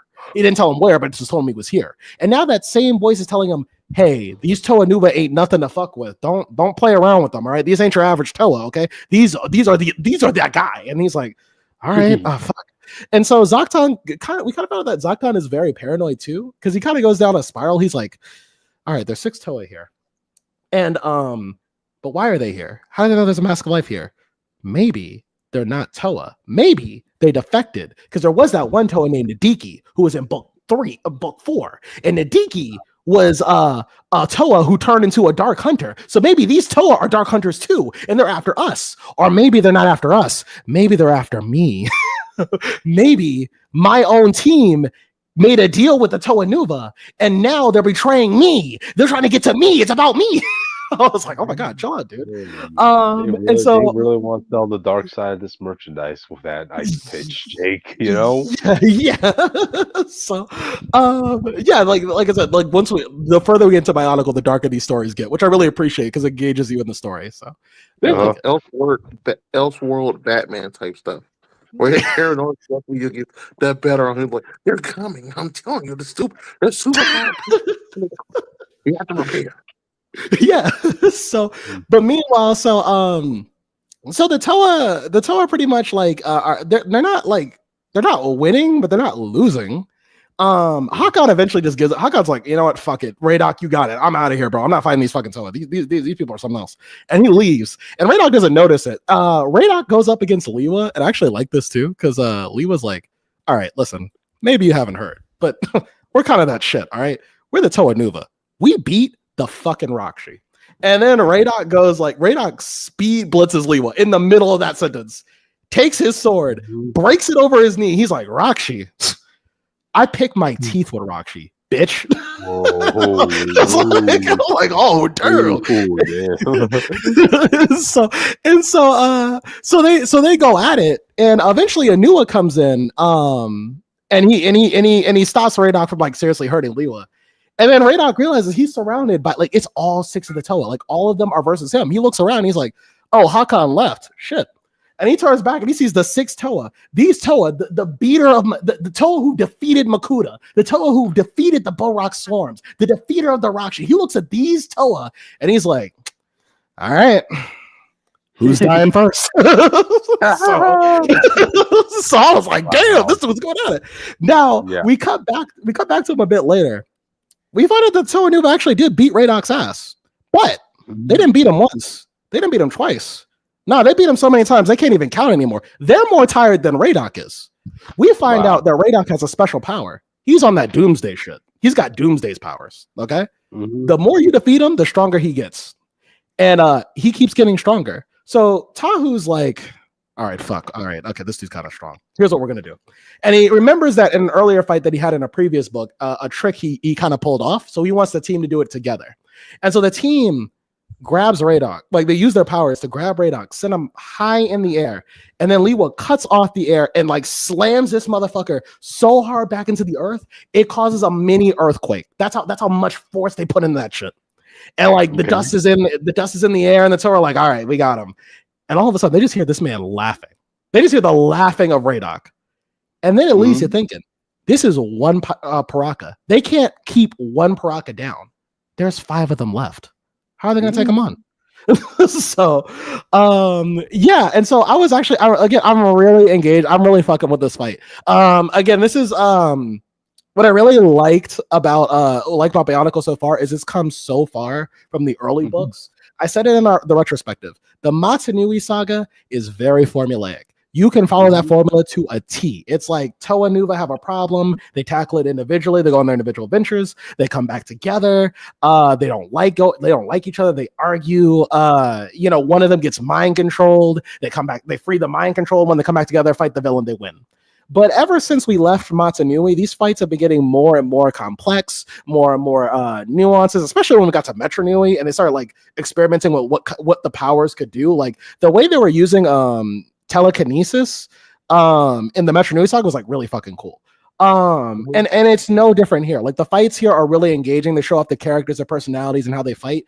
And it's also interesting to see because like up to this point, like we've been led to believe that like when the Toa and Nuva work together, there's really nothing they can't do. But now they're up against an enemy who, like, even when they're working together, they're struggling more than they usually do. I mean, say what you want about the Bohrok. Like, once they came together, like mentally, they figured out a way to beat them all together at once. They're struggling against one of these motherfuckers. So I'm like, damn, this is interesting. Now I have a general gist of how this overall war between them is gonna go. I'm curious as to how far this gets before, because we do have a new Toa team on the way. Keep in mind, this is we have new villains. We're getting new heroes as well. So I am curious how we're going to get to that part from where we are.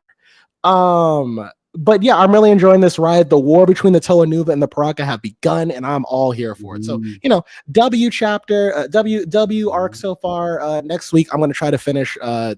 Hopefully, we can get to the Toa team that I came here for, but we'll see. So that was the Bionicle. I'm calling this the Toa Nuva's return arc, and we'll see if they can pull out a W or continue getting their asses kicked. So there you go. There you go. Yeah. Sounds engaging, man. I can definitely hear the enthusiasm in your voice. So all right. Cool. All right, so I guess with that, we should probably move on, audience. So, Ari, next comic. Oh, I pulled up, sorry. There you go. We always compete for this. Austin, all you, buddy. Okay. So, originally, I was going to do 2 other books, but I saw a TikTok that told me something that shocked me to my core. So, I went back in Avengers to cover this, which is Avengers 21. I thought it was 23, it's 21. Avengers 21, and it's X-Men versus Avengers number 2, round 2. Which we all should have saw. I mean, both X-Men and Avengers. Both X-Men and the Avengers are being written by the same writer after all. So come on. Just continue on. So the reason this is interesting is because the book starts off, goes to first picture. Right there. As you see, the Avengers just pull up on the X-Men at their base, squad deep. And you look at the X-Men and you're like, who are these people, bro? You got these well-known Avengers, and you got Random Woman, Magic, that guy I hate, Quentin Quire. Beast, who looks more like Kurt for some reason. And Juggernaut in full BDSM outfit. You think all blue furry people look the same, Austin? Is what you're telling me? No, if you look at how they drove him, his face is more like Kurt than actual Beast. Uh-huh. Okay. They didn't try to pull a race car with a black man. I hope you feel bad. Okay. Just continue But on. it starts with what's her name? God, leave it. She's Carol, Magic. Carol. Thank God, bro. Yeah. She's my blind spot for some reason. Mhm. It starts with Carol calling out Scott Summers, saying, "Get out here, no more hiding. It's over." And he comes out. He says, "Hiding? Who's hiding? It's over. Ain't nothing to hide about." And she's like, "Yeah, I'm about to beat your ass." And they both say, "You want us? We're right here, Avengers. Please, you can't win this one, X-Men." Mhm. With the next one, Do-do-do. There you go. and I want you to know, they're not even fighting cricket. They're playing baseball. Yeah, I read the issue, man. Not in your heart. Hey, I read it a couple weeks ago. I know. So I I don't thought, believe you. okay. So continue on. It start off with Salak throwing the ball to Sam, him hitting which seems like a home run Uh, until someone has to cheat to try to get it. I It's mean, kind of, but Sam makes it. Sam's safe. Iron Man gets to the bat. He's in a full Iron Man suit, which is kind of dirty. okay. But Juggernaut throws it. He basically almost destroys the building and everything. But the whole point is the reason I brought it up is this is the first time the X-Men and Avengers has hung out in years. It all it took was Carol Danvers being the leader of this team. I'm noticing that.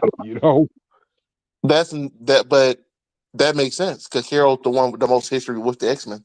If anyone can Uh, make peace with them, it'll be her. okay. She's been fighting with them and helping them in their books Mhm. for years. Yep.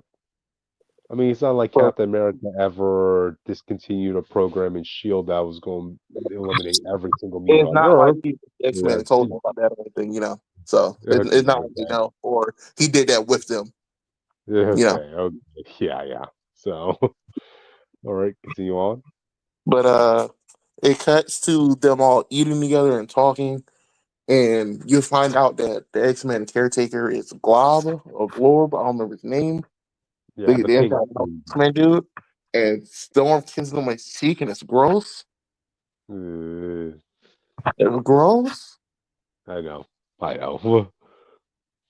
But Magneto's here. He got his hair combed back. He looks ugly. They did Magneto dirt in this comic. But him and Wanda are talking.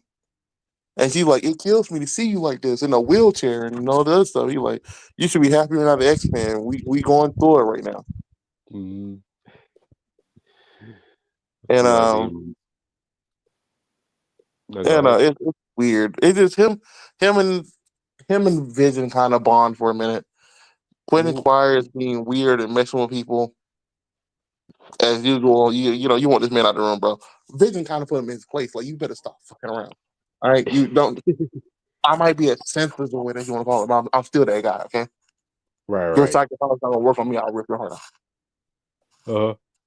And then it cuts to Beast and I want to say Iron Man talking, and that's when I say his face just looks like Kurt. Where they do the no pupil in the eye, his hair slicked back, like you can tell that hair from the fur, which usually isn't the case with Beast often. Mhm. But Uh-huh. they're like, yeah, it's Beast, bro.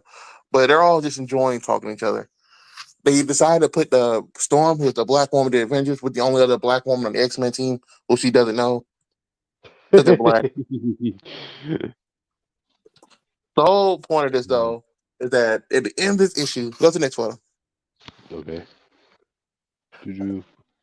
I just thought it was important to cover this issue because the first time we had X-Men Avengers Unity in like 30 some years, because usually the X-Men see the Avengers as cops.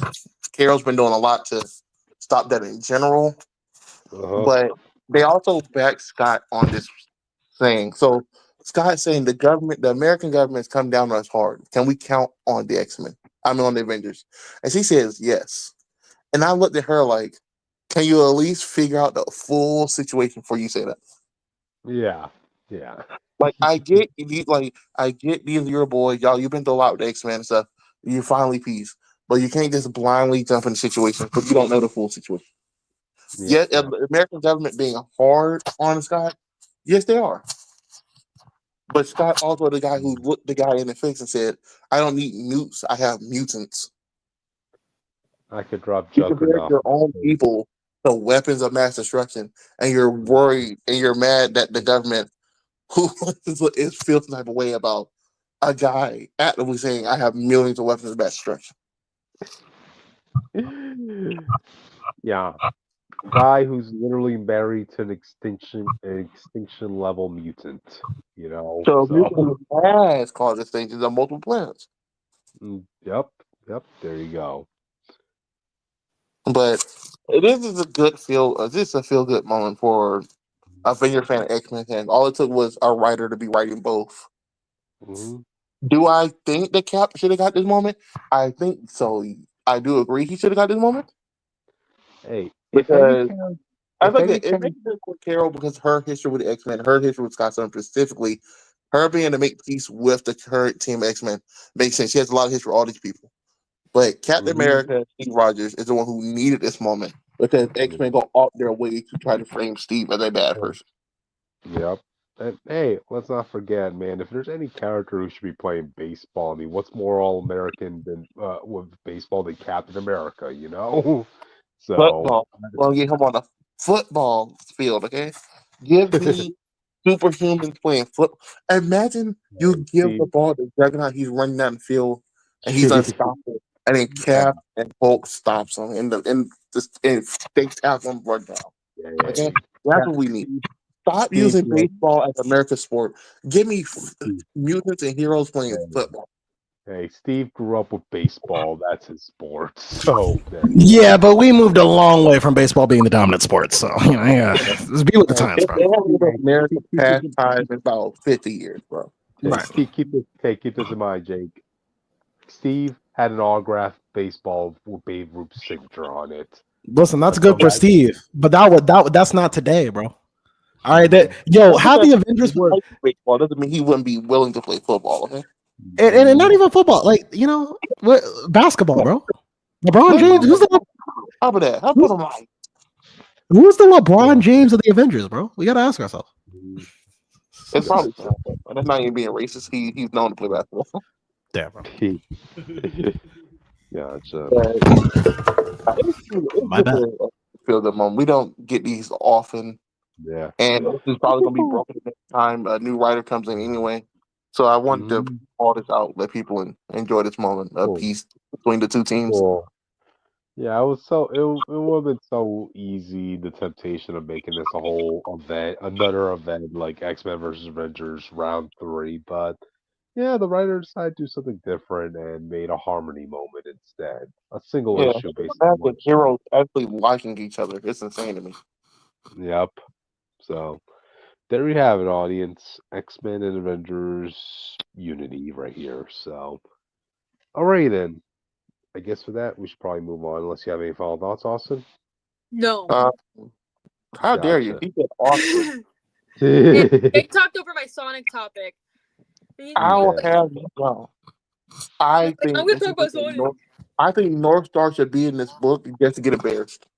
How fucking dare you? I was just talking to someone about what Amora did to North Star after the fiasco, and we both agreed that she would have made him eat poutine. He hates that shit.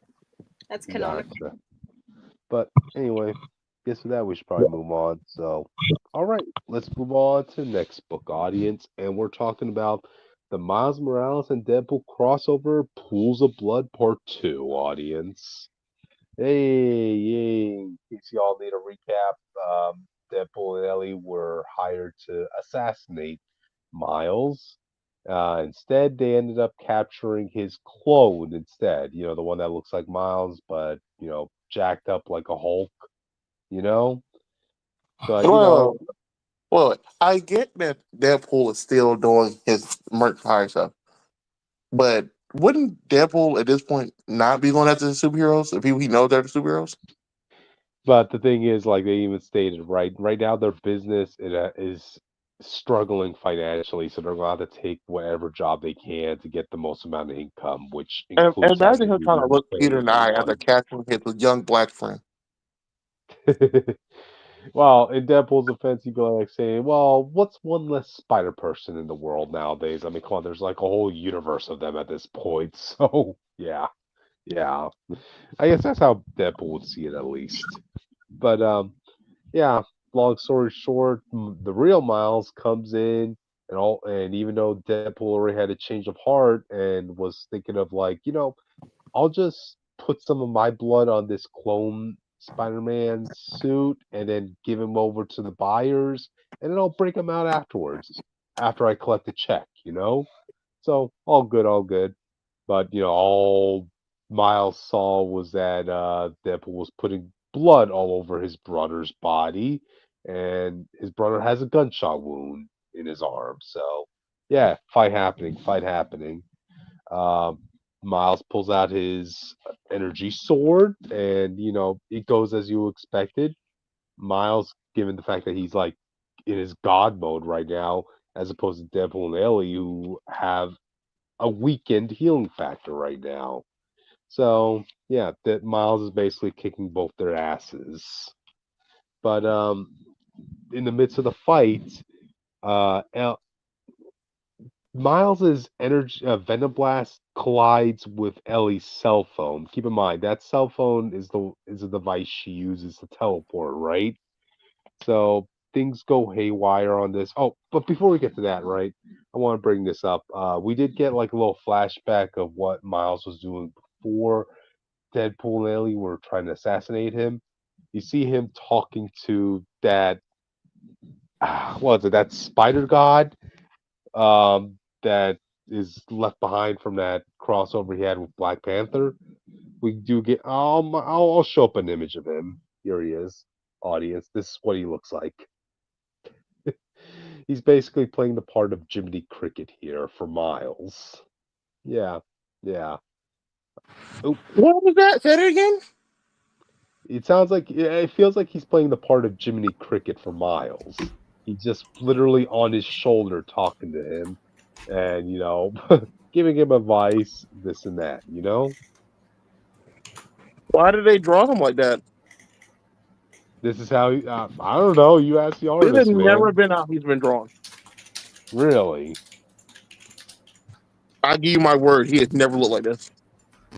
What, the He spider looked like god? this. He looked like This this in guy Miles'. never looked like this. He looked like this in Miles' book. So I guess before No, that, yeah. I read it. He did not look like he was not wearing this outfit. Oh, you mean the Alpha? Okay. Oh, no. Who was talking about me him being black? He's been black the whole time. What are you talking about? I know about this outfit of being barely clothed. He's never been like this. It's not been his outfit. What is a god, bro? You trust what they do. Let him do what you want to He's a guy who's consistent. He don't show up to either in front of a 14-year-old girl almost with his dick out. Well, God. listen, when you're 14 million years old, you start thinking about That doesn't things like say that. anything. They just make some Wolverine, creepy motherfucker. This is true. Yeah. His full name is Kwaku Anansi. Yeah, I at least attempted to pronounce that name, audience. So there you go. Anyway, so Miles' Venom Blast causes Ellie's cell phone to go haywire, and they end up teleporting out. Those two. This kind of pisses Deadpool off because you actually see Deadpool, right? He has Miles's brother tied up, and he's hauling him around in a wheelbarrow, and he's like saying, now you might not be able to tell from my cheery disposition, but I'm actually seething with rage that my daughter disappeared into a portal with that other guy. Like, oh, what could those two be doing after all? So yeah, let's just hope she's safe, or else this book is about to get much, much darker. you know. So there you go.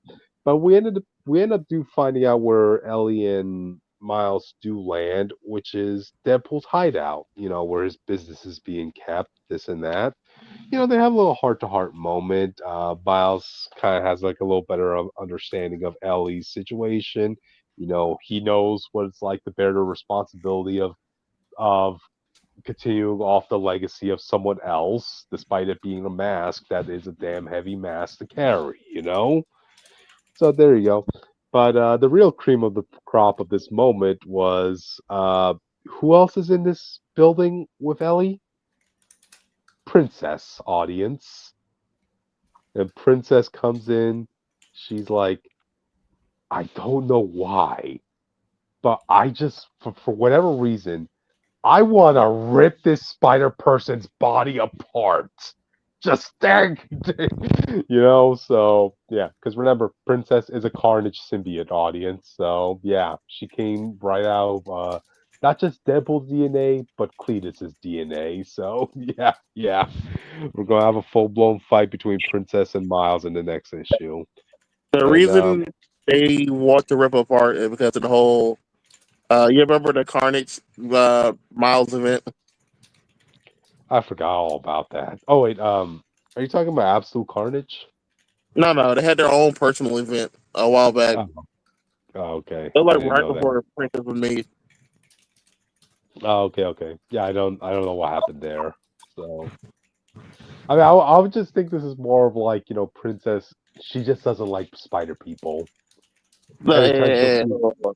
He doesn't like black people. That's different. Okay? Yeah, she doesn't like spider people in general. I would think that would be a funny gimmick to go along with going forward with her character. You just have those dogs that just for whatever reason they just bark randomly and are ferocious to one specific set of people, and that's the event was called Carnage Reigns. Oh, okay. Well, I don't know what that event was, so all right. So yeah, also the issue ends with Miles delivering Miles's brother to his buyers, and only to find out that he's about to be double crossed. So yeah. What else is new? I know. Deadpool fucked up his job. What else is new, right? Deserved. Yeah. But Princess versus Miles, that's gonna be something to look forward to, right? Right, audience? So yeah. So all right. That's pretty much it for Pools of Blood, audience. So, all right, we can move on to the last book of the night. Jake. Okay, It's not a book, sir. All right, bro. All right. Anyway, Devil May Cry 1 is an action adventure game starring Dante and Trish. As I go, I'm just kidding. Last week I reviewed. Based on how you're sounding, right? Is this review gonna make you cry, man? It might. I might shed a tear. Anyway, he's gonna suck it up and do it like a grown man. Okay. So I wanted to do a Devil May Cry retrospective, and I wanted to go through the games. And then Austin was like, "Hey, Jake, you have to play Devil May Cry 2 because it's the greatest peak fiction of all time. It is my favorite game since Shadow the Hedgehog came out." And so I said, "Fine, whatever. I'll give it a shot." But I really don't want to play this game because everyone keeps saying it's the worst Devil May Cry game in the series. And so now we're talking about Devil May Cry 2. So there you go. Anyway, this is Devil May Cry 2. I'm gonna read a thing so you know the plot. For those who forgot, in a time long since past, in an age of darkness, when Earth was overrun with demons and humans were powerless under their rule, humanity's hope lived in a demon named Sparta. With a spirit unlike any other and wielding a sword that bore his own name, Sparta eradicated the demons. And now the legend of Sparta has been inherited by his son, the Demon Slayer, Dante. And I was like, damn, that's kind of fire. If only the whole game was like this, huh? Actually, no. I mean, Dante's story has a cool opening cutscene. All things considered, it's a good sequel. Like, there's a good sequel opening to like a story. So I do like that cutscene. Anyway, Devil May Cry 2 is a third-person shooter pretending to be an action hack-and-slash game where you play as Dante the Demon Slayer following his father's footsteps, and Lucia, a girl with demonic powers with her own path to follow as she uncovers there's more about her than she once believed. The plot follows Dante, who's dispatched to the island of Villa de Marley by Lucia and her mother, Matiere. They seek assistance in stopping an evil businessman named Arius, who is using his company funds to get this, summon demons. All right. That's where your taxpayers are going. Taxpayer dollars are going. Anyway, he's going to use these demons to summon the powerful god Argosax, who is in the Devil May Cry pantheon supposed to be comparable, if not greater than Mundus. He's also one of Sparta's greatest enemies that he's ever faced in his time, and Sparta sealed him away. And so now Dante's inheriting the business. Throughout the game, Dante will battle various demonic forces and confronts Arius, and ultimately he fights Argosax and does that. Plot-wise, though, here I'm going to say some props. I think this plot had a lot of potential. Dante has if you put this on paper, Dante's plot is actually really interesting, especially as a sequel to what Devil May Cry 1 was. His plot is that he essentially agrees to this because Matiere, Lucia's mother, tells him, like, listen, if you do this, I'll tell you a story about your father. Now, in the game, she says specifically, I will tell you a story about your father that you probably don't know. She doesn't say what the story's about or what he will learn about it. It's just a story. Okay. But I did like that Dante would agree to this because at this point in the game, you got to understand, Dante has killed his own brother on accident. He has witnessed his mother dying. His father was basically absentee for his childhood, leading to his mother's death. And he finally did avenge his family. Like, he killed the guy who was responsible for killing his family. So Dante doesn't have much left in the tank. So I do like the idea that, like, hearing, like, hey, I could just learn anything about my father, maybe piece together why he did what he did, because you don't know much about Sparta other than that he woke up to justice. But why did he wake up to justice? I like that idea for Dante, his direction.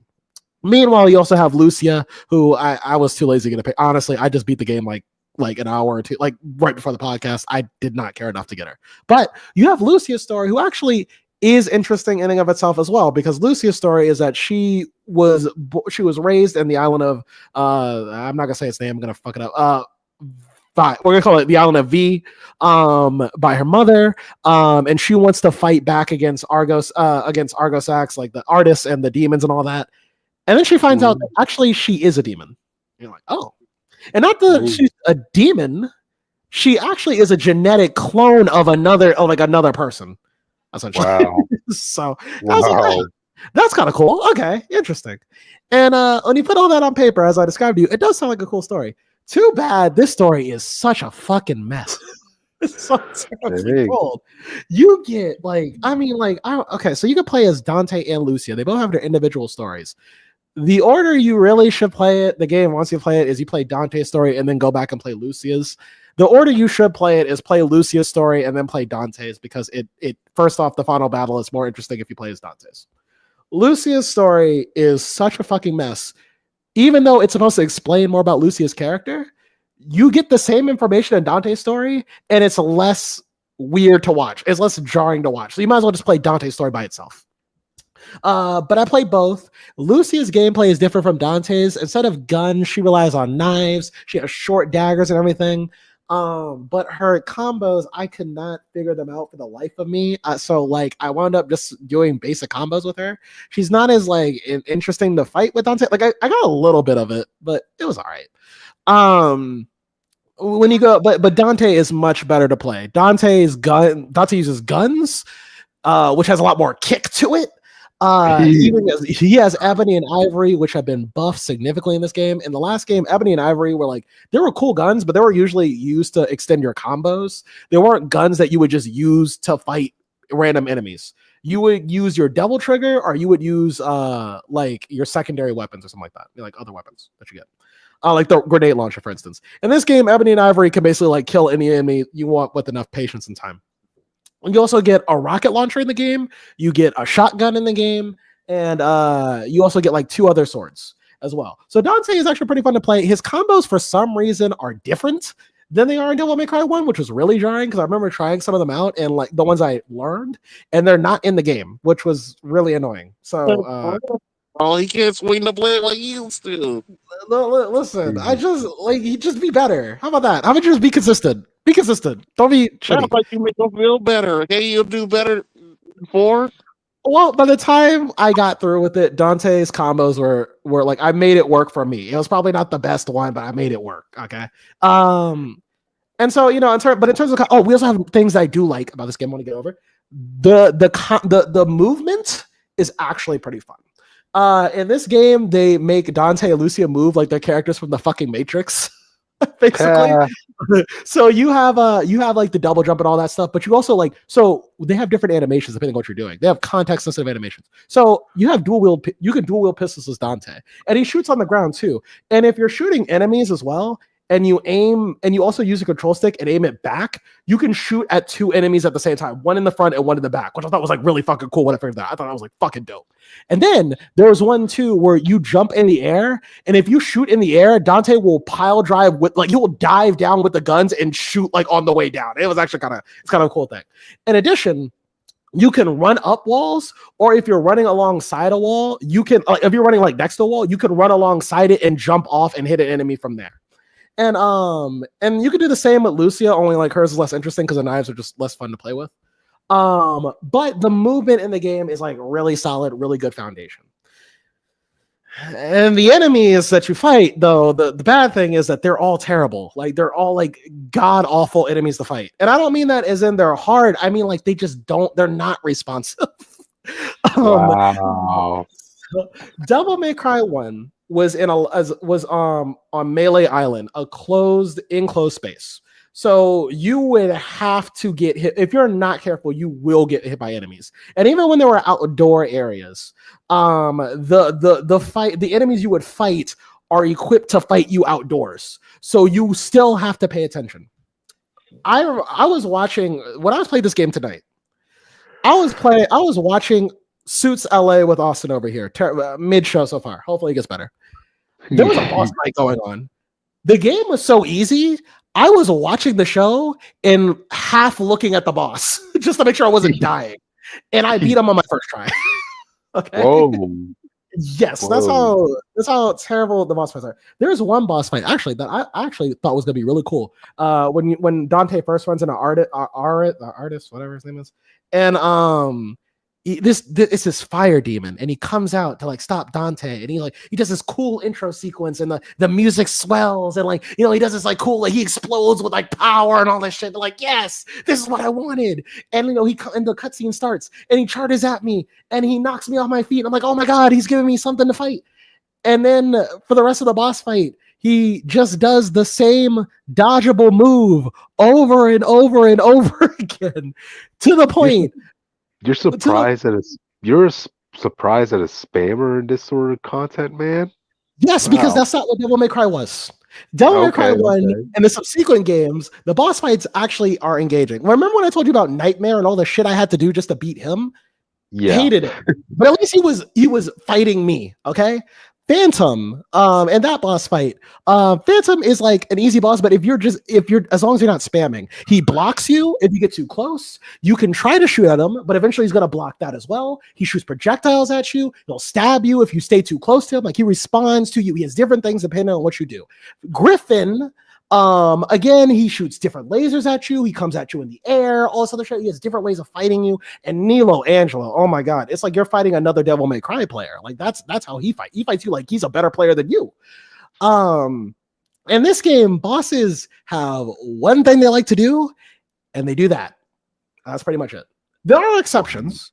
There's the three-headed boss, which was annoying, but once you figure it out, it's pretty easy. But like it was a boss where basically you had to understand there were three heads, only one of them was real, and you had to shoot the one that was real, which is easier said than done. Because another problem that I'm so glad went away, because I didn't bring this up in the last game review because it was there, but it didn't bother me as much because I can work around it. And this game, oh my fucking god, Devil May Cry 1 and 2 had this thing where you technically can't pick who you're fighting at a time. So say there's a group of enemies, and you want to fight the one that's like behind you. it's hard to do because Dante has a sense of direction where like he'll attack the closest enemy to him as opposed to you choosing what you want to hit. This was a problem when you fought Nightmare because the game is programmed for Dante to hit an enemy if it's near him. But when you fight Nightmare, you have to turn on a switch, which doesn't count as an enemy. So while I'm trying to turn on the switch, Dante keeps trying to attack Nightmare instead. It's very annoying.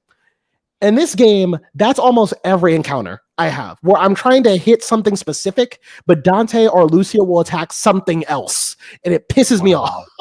Wow. I have been informed. How dare a franchise that's named after the devil piss you off, Jake? Yes, right? you're right. You know? I have been informed that Devil May Cry 3 onward doesn't. I know Devil May Cry 5 doesn't have it, thank God. But I'm informed Devil May Cry 3 and 4 do not have this feature. Thank God. It was getting too much. And there's a lot of people say that this game heavily relies on guns. I say that's true if you let it. Unless if it's a boss fight, most boss fights you could just like, again, the boss fight I was talking about with the fire demon, literally all I had to do, it was so boring, was he kept spamming the same attack, and his attack was he twirled his thing, and he twirled his, that's his thing, I twirled his staff in the air. It creates a vacuum, and it will suck you into it, unless if you like pull away from him. So what I would do is like the way the easiest way to fight the boss, I don't know if they want you to fight him any other way, is you back away from him and you just shoot him, and you're just holding the gun button for like 5 minutes until he dies. Basically. Wow. And that's a lot of boss fights. Some require more input than others, but that's basically it. Even the final boss is you just using guns until you get to the last phase of the boss fight. Yeah. As terms of the soundtrack, it was an engaging soundtrack. I wouldn't say it's the best. I would say it's engaging. I think it's pretty good. I would say that again, like I wanted to like Lucia so much. I hope Lucia comes back. I really do, because I actually did like her story, like on paper. I did find her interesting, but like her story was just so ass. Like her story, the way it was told was just so ass. Now there is now this game is terrible. But again, there's something I was gonna do something, but I'll wait till the end. But there was like some boss fights I do want to highlight. The final boss, in terms of like a shooter boss, in terms of you shooting an enemy and like trying to kill him, it was actually pretty engaging. I think the last boss was pretty engaging because the way that boss works is Argosax. The way he works is like he has 6 to 7 different heads, and each heads does a different thing, and you can pick and choose which head you want to fight first. You can go like in any order. I just kind of went from left to right. Basically, if you're not careful, he will kill you. After you fight him as that little blobish thing, he turns into like this. Well, first off, he appears as a woman in flames, and then they turn into a man. And then they're like a buff, like fireman. And then you have to fight him one-on-one. Now, I was kind of tired. I was trying to finish this boss fight quick, so I didn't really have time to enjoy it. People say they like this fight. Really, all you have to do is just kind of shoot him. Like, he blocks all your bullets. But you have to just get to the point where you get, like, your devil trigger. And then you just you can attack him, like, willy-nilly. And that's kind of what I did. I basically just, like, I played on defense, got my devil trigger, went back in, killed him, stab, and then, like, I basically won. There was another boss fight I thought was cool in concept. There was a helicopter boss fight where you're being chased through the city by a helicopter. And for some reason, you can choose to fight the helicopter, or you can keep going. Once I realized you don't have to fight the helicopter right away, I was like, this is kind of dumb. I don't know why we're doing this, but whatever. So once you get to the top of the roof, this helicopter, I do like boss fights like this, where the boss arena is bigger than you think. One time the boss hit me so hard, I went like down 15 flights of stairs all the way back down to the bottom, and I had to work my way back up while the helicopter was shooting me. And I was like, damn, if this was polished a bit more, this would be really engaged. This would be a really fun fight to have. I did like that. There's this boss fight they had in all the trailers too, where Dante fights an actual fucking building.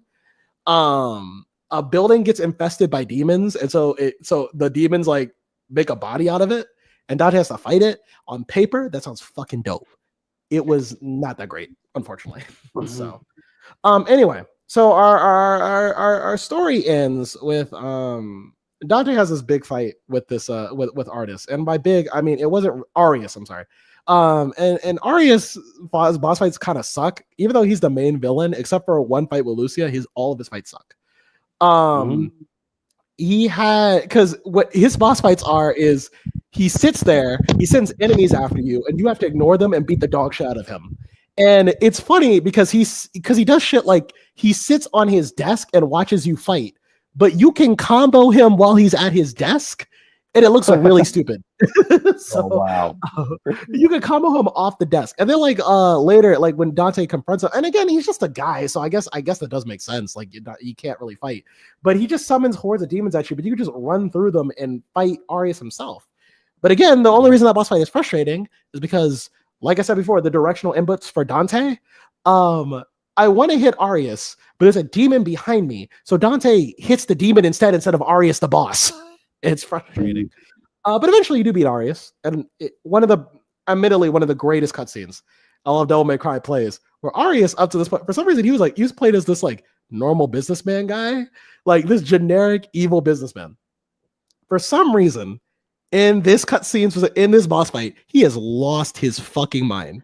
And he's like, yeah, at long last, I'm gonna be the king of the demons of the dark. You're like, oh, okay, all right, chill. So once you beat him, he's like, this dude Arius. Right. He's like, why am I losing? I was supposed to be the king of this world. And Dante pulls out his guns and he goes like, okay, king, here's your crown. Shoots this man in the head, knocks him off the building, and the mission just ends. And it's so badass, bro. Wow. It's like a top 10 Devil May Cry moment, easy. Oh wow. Yeah. So, but so basically after that, you go fight Argosax, and Dante's. Also they had this thing where Lucia wants to go fight Argosax herself because she finds out that she's not just a demon. She's not a devil. She's a clone of a devil. She's not just not human. She's less than a demon. Okay, and so she's like Dante, just kill me. Like I'm nothing. I don't matter anymore. In fact, you know what? Let me go fight Argosax. I'll face him by myself. And then she sheds a tear, and Dante like wipes a tear off her cheek. She's like, Lucia, devils never cry. Oh like, wow. Now I want you to keep in mind, this is actually a theme throughout the series. Like I think for the first 3 games, there's always a scene where someone who's like a half demon or a demon cries, and they like Dante's like, but demons never cry. so that's why it's titled Devil May Cry, other than the shop being called Devil May Cry. So, gotcha. So yeah, we're gonna, this theme is gonna be a thing throughout the whole series, where at least one person's gonna shed a tear, and then they're gonna be like, but that means you're human. So yeah. But once Dante says that, he's like, listen, my dad beat this thing and he got trapped in the demon underworld. It only makes sense that I do it too. So Lucia's like, but Dante, you'll never come back. And Dante's like, well, here's the thing. We'll do a game. Heads or tails? Heads, I go. Tails, you go. He flips the coin. Oh, look at that. Heads. I guess I'm going. And then she hands him the coin, and then she finds out that it's a trick coin. It was heads on both sides. And so Dante goes to fight Argosax, and he wins, and then he's like, well, I guess I'm stuck in hell, baby. So that's how Devil May Cry 2 quote unquote ends. Now, I think this is misleading. The way people always explain this ending is that Dante is stuck in the demon realm, and the way it was always framed to me by other people was that it was never explained that Dante got out. That is not true. I found that out last minute. What actually happens is, Austin, I don't know if you know this, so if you're listening, what actually happens is, once you beat both stories, I think, you get Lucia's post-credit scene.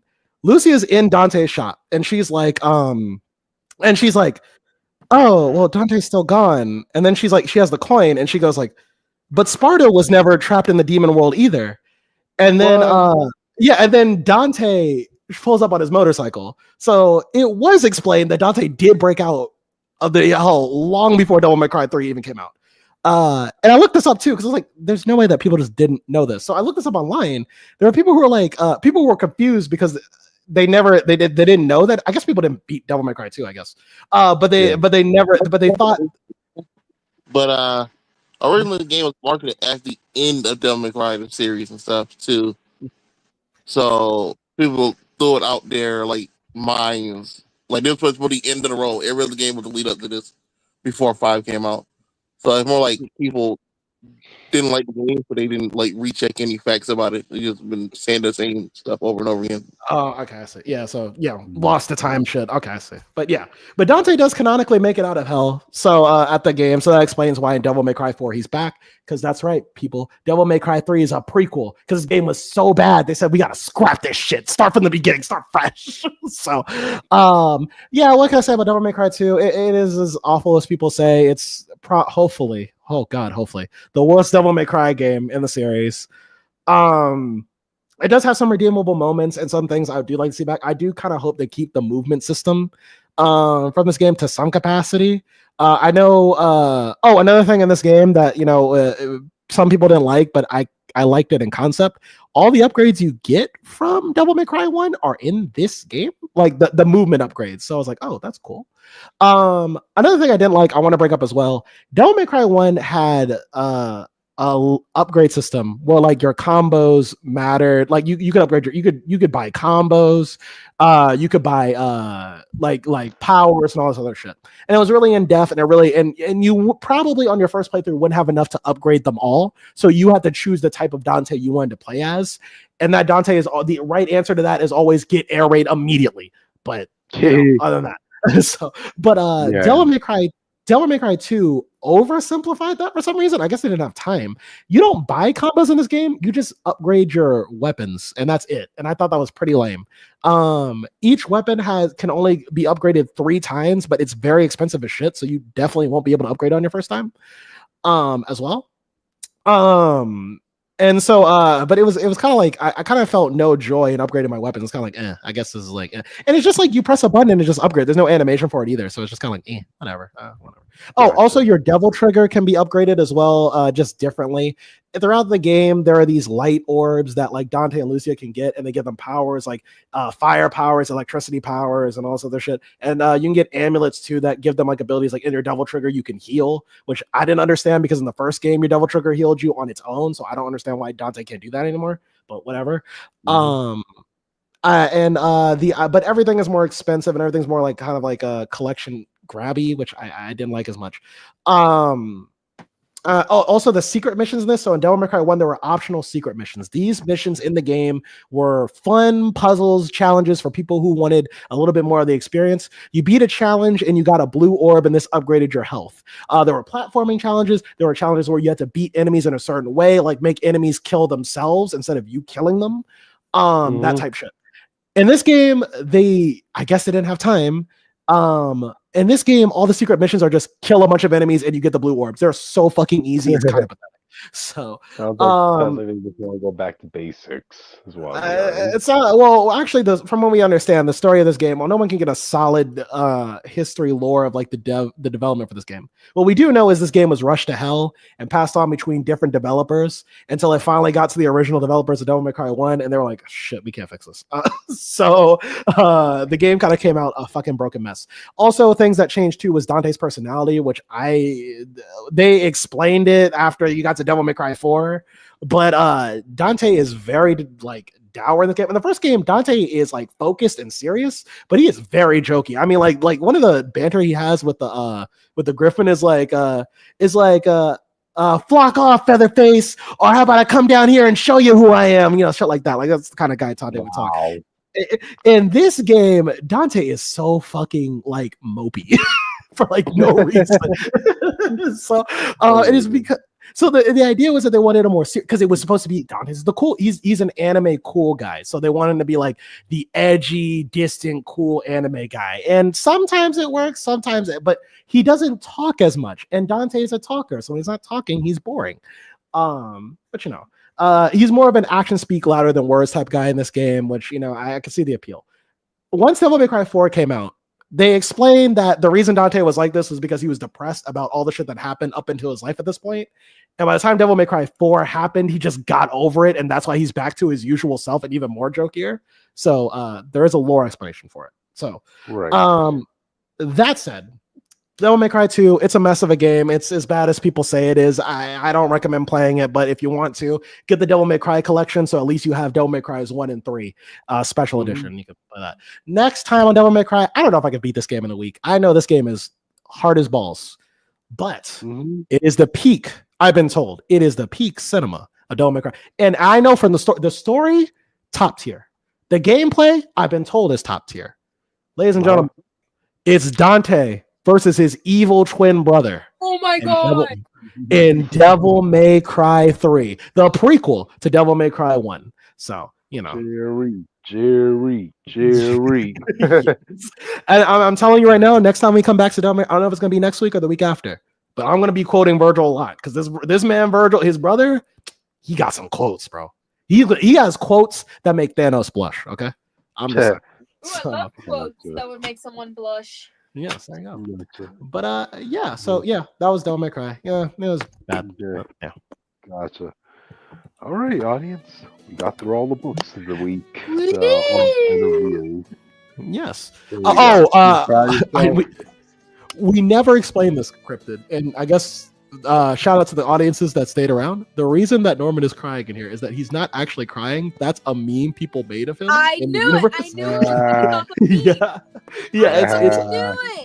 Yes, and that's Harry scrolling on his phone watching his dad be mean because people were mad at him for the portal going wrong, even though that didn't affect anybody. But I guess maybe they found out that that's the reason Midtown High got attacked. I guess it's the only reason people are mad at him, but I don't know. It's kind of weird. Yeah, but well, at least we got an explanation. So yeah. All right, audience. Well, check back on us next time when we do more news and reviews of the week. So, all right. We'll see y'all next time. Bye. Bye.